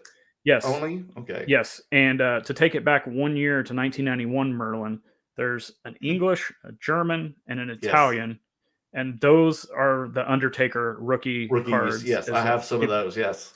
So yeah, the Merlin stuff is really cool. Basic, like a kind of a basic design, but really cool imagery. But you definitely, if you wanted the Undertaker rookie, you'd rather have the Merlin than say like the classic, correct? There's one, and it's one of those things where pick what you like the best, because the Undertaker has like 6 to 8 cards in each set. Mm-hmm. So the market hasn't really dictated which one is the rookie card out of those, because there's so many different ones. I prefer I don't like the ones where he has an action shot. I like the ones where it's like a studio shot image. Yes.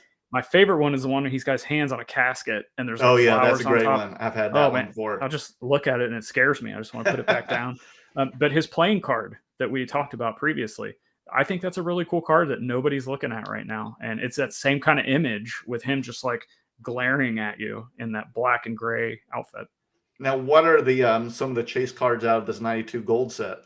I'm really not sure, because there might be a Shawn Michaels or possibly a Razor Ramon in there. Maybe that's one of that right around them, might be one of their first 2 cards. But as far as like actual chase cards, there's not a ton, because it's just a base set.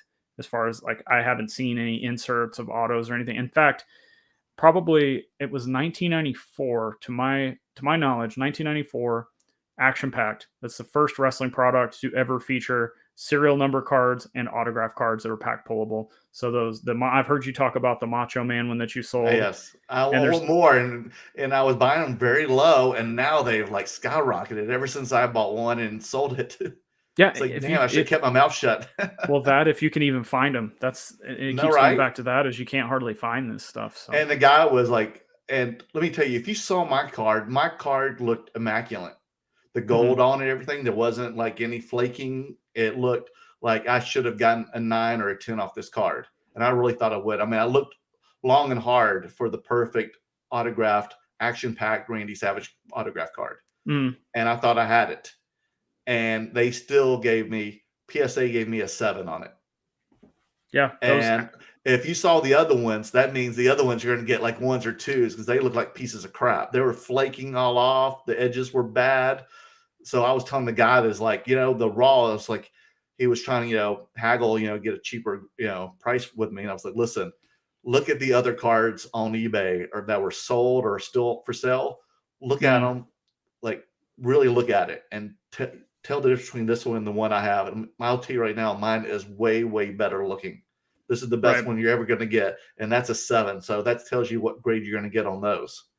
Yeah. And he's like, okay, sold. The copy I have is what you just said. Those action-packed cards don't grade well anyway, but it's not, the gold looks okay, but it's like kind of bent up, and the autograph, because he just signed. Yeah, I got an 8. I got an 8 on the autograph too, and he signs it over the embossed area. So of course this is like, it's gonna be like crap. Mine won't get an 8 if I was going to grade the auto. So, but you should. I mean, those things look classic, and I probably definitely undersold it, but like you said, I made a little profit. I made a good profit. Actually, but that's another thing. I mean, I'm not telling you what to do, but one thing that's really helped me, and I want to just get that out there to anybody else collecting wrestling cards. If you get something and you're like, okay, well maybe I should sell this, but you kind of want to keep it, go on eBay, see how many there are. Yes. If you see more than 5 of them pop up, chances are you can get it again, even if it's at a higher price. But if you're not seeing these things pop up, you got to think really long and hard about, going back to like that Hogan PMG or like this, the Punisher. Like I could, the Marvel stuff's so hot right now. I could grade that and sell it and, make a killing on it. But I have to really stop and think, would I ever have the chance to get that card again? Especially at a reasonable price. And if the answer is no, and you like the card, you might want to keep it. So. And that's what a lot of defense I usually have to take when I'm, trying to work a deal with someone at a table. I'm like, first of all, this card is really hard to find. And second, it's almost harder to get the grade that I had. Say if it's like a 9 or 10 for a PMG, like to get that grade, first of all, get that card and then get the 9 or 10 on this grade it's going to be impossible to happen ever again. Right. So you're getting a great deal, dude. And Right. they're like, okay, you win, Merlin. You win. Okay. I was like, yeah. It's like, trust me. Take your time, do your research. We're going to spend that much money. Trust me. But I'm telling you, and you can come back later today or tomorrow. And then when I was at the Dallas show, especially with the Randy Savage, 100 people came back as soon as that card was sold. They were like, "Do you still have the Randy Savage?" I'm like, "No, it's all sold. It's been sold all day long." It's the first thing that sold. He bought that along with the Betty White autograph card. That's interesting. So the people that are coming up to you looking at this stuff at the shows, are they just kind of like stuff I was showing off to you where they like all kinds of stuff, or were they wrestling fans, or could you tell what kind of people are buying? A little both. I mean, a lot of the people that bought from me were actually other dealers. So like on preview night, which is like mostly the dealers going around doing the window shopping for like a 4-hour window, like on a Thursday or Friday, they'll go around and see it. And they usually like, unique oddball stuff, or they loved wrestling stuff. For instance, the John Cena 9 that I had, the HGA 9, looked exactly like this. I mean, this one's more of the splash, but I asked for the Cena. It was the pattern, so it matched this. It was that same pattern, and it was a dealer, and he was like, I was like, "Are you going to crack that open?" Because most people do, and send it to PSA. And he's like, "No, dude. Like, I'm a wrestling fan. I know I'm a dealer, but that label is perfect for that car. Why would I want to change that?" And it's That's a so 9. awesome. Like it could come back worse from PSA. I don't want to take the chance. Right. Oh, something else, actually. You just brought that up. And talking about what he just said, I'm a wrestling fan. I want the card. Yes. That's another thing that you're not going to find that's different than any other type. Marvel kind of. Yes. Once these get into these collectors' hands, there's a chance you're never going to see them again. So if you see something you want and you can, like financially pull it off and not put yourself in a bind or in debt or anything like that, you should probably go for it, because these wrestling card collectors are diehard. They could be sitting on stacks of 82 sets and never, like I mentioned, David Peck, like he started buying this stuff 15 years ago and was buying them for next to nothing. And he just kept stacking them and stacking them. But the thing is, like, he's a collector at heart. He doesn't want to get rid of them. And there's a lot of people within wrestling cards like that, as opposed to these other segments where it's all about transaction mindset. So it's just something else to think about with wrestling for everybody listening. No, that's crazy. Now I was going to ask you, the last 3 shows I've been at, it's kind of weird since I'm from North Carolina. A lot of people come to ask me if I've any Hardy Boys. I don't have any Hardy Boys. Should I start collecting Hardy Boys? Especially Jeff Hardy, huge collecting fan base. They're not paying, like, I don't see a lot. I don't see them selling for a big amount, but they sell a lot. Like they're very liquid. Okay. But there's kind of the Hardy Boys stuff you want to look at. I want to say it's 1999 SmackDown is where their rookie cards are. And there's a really cool chrome one with Michael Hayes right in the middle of it, because he was the manager at the time. Oh, so wow. You've got the Hardy Boys and Michael that's Hayes. That's who it was in the card. Okay, I've seen the card, yes. Yep. That's a really good one to go after. And if you want to go even kind of more obscure, they have, kind of tying back to our Smoky Mountain and Kane and all that stuff, they have a magazine card. I don't remember. I think maybe it's 96 or 97, maybe even 98. I don't know. It's one of those 3 years. And they are on a card with Kane choke slamming both of them at the same time. So some people can kind of say that's their rookie card or whatever. So those are the kind of two. But like, even like, I buy out a lot of collections, which has a lot of base cards in it, and all my Jeff Hardy base cards sell really well for, a couple bucks a piece or whatever. Now, what is like the most oddest wrestling card you have? I don't know. You showed me the 80s, 1887 one, the vintage Allen Ginter card of a wrestler, I but don't know. of like modern day era. I have no idea. Like, probably.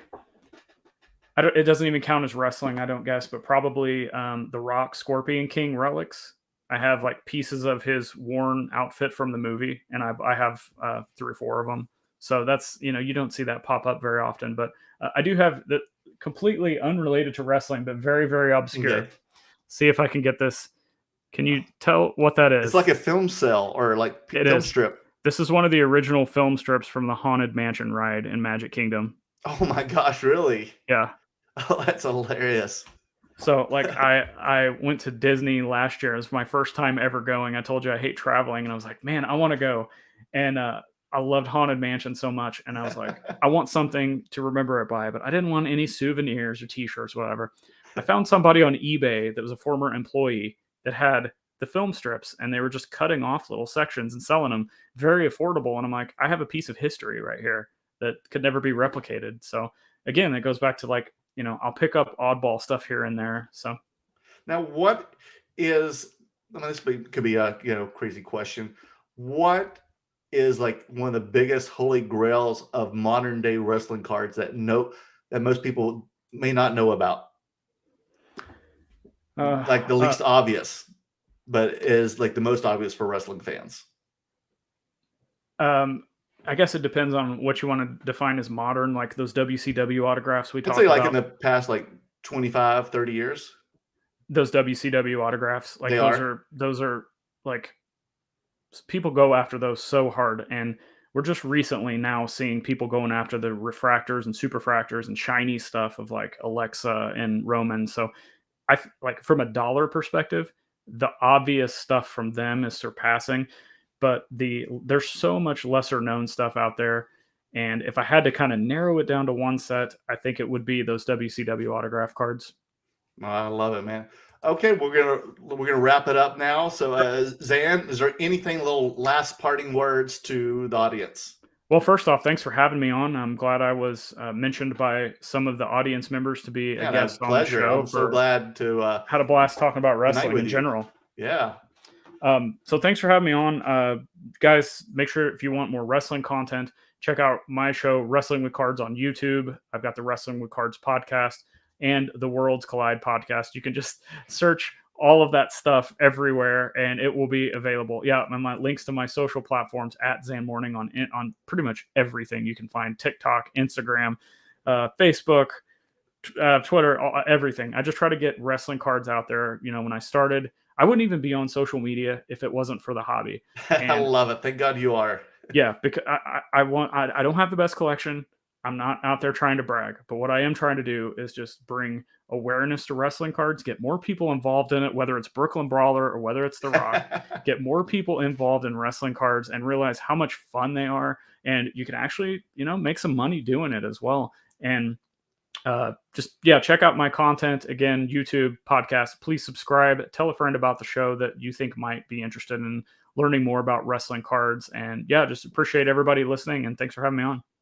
Dan, it's definitely been a pleasure. I think I've already subscribed to you. If not, I'm going to subscribe to your YouTube. I'm subscribed to whatever podcast platforms you use. So I'm going to get on there right now. So listen to you in the car. I got one more thing. Please I just saw a comment from Carson Cruz in the chat. Right here. Carson runs Pure Graded X, which is a grading company that does some really awesome slab designs. You were talking about HGA and how they did their labels. Uh-huh. They do a really good job of matching. Like I have a 91 Impel Ric Flair that has a matching label, and it looks like the 91 Impel. It's very cool. Sweet. So guys, make sure to check out Pure Graded X if you're looking for some cool designs on your labels. Will do. Definitely will check them out. Yeah, Zhan, it's definitely been a pleasure. I am glad the viewers hooked me up with you, and we've got a chance to talk. And you've also, had a chance to have Dan on one of your shows. So I can't wait. When is that going to be out so we can watch? It's going to probably within the next few weeks. I have his. I don't have an exact date yet, but I usually record a lot of my stuff ahead of time and then put it out, like schedule it out. It will definitely be in March. Okay, I'm looking forward to it, definitely. Zan, I have learned so much. I mean, I love wrestling. I love collecting wrestling cards. As soon as we get off here, I'm going to eat my dinner. I'm going to watch the AEW. I'm going to sort my cards out for Saturday. So if you guys don't even know, like I'll be at in Hollywood this Saturday at the LA Proper Card Show. Check them out on Instagram at LA Proper Card Show. And the times I think is like 9 a.m. to 10 a.m. to 4 p.m. So I will be there. I'll be selling wrestling cards, definitely for sure. Zan, I've also learned a lot from you about wrestling, be it, the shows, cards, collecting, and also, your Marvel stuff, and definitely enjoyed chatting about music with you. And Yep. I hope we get to do that again very soon. I will definitely have you on again some other time if you will come on. And dude, it's been a very great pleasure to have you. Thanks for getting me on. And hey, let's get a roundtable show discuss. Let's get Dan on here. Let's get some other wrestling fans We on here will sometime. definitely have that next on the near future. So, guys, next week I'm going to have soccer. It's going to be soccer cards. So make sure you tune in to More World Cards for soccer card talk next week. See y'all guys later. Bye-bye, everyone. See ya. Bye-bye.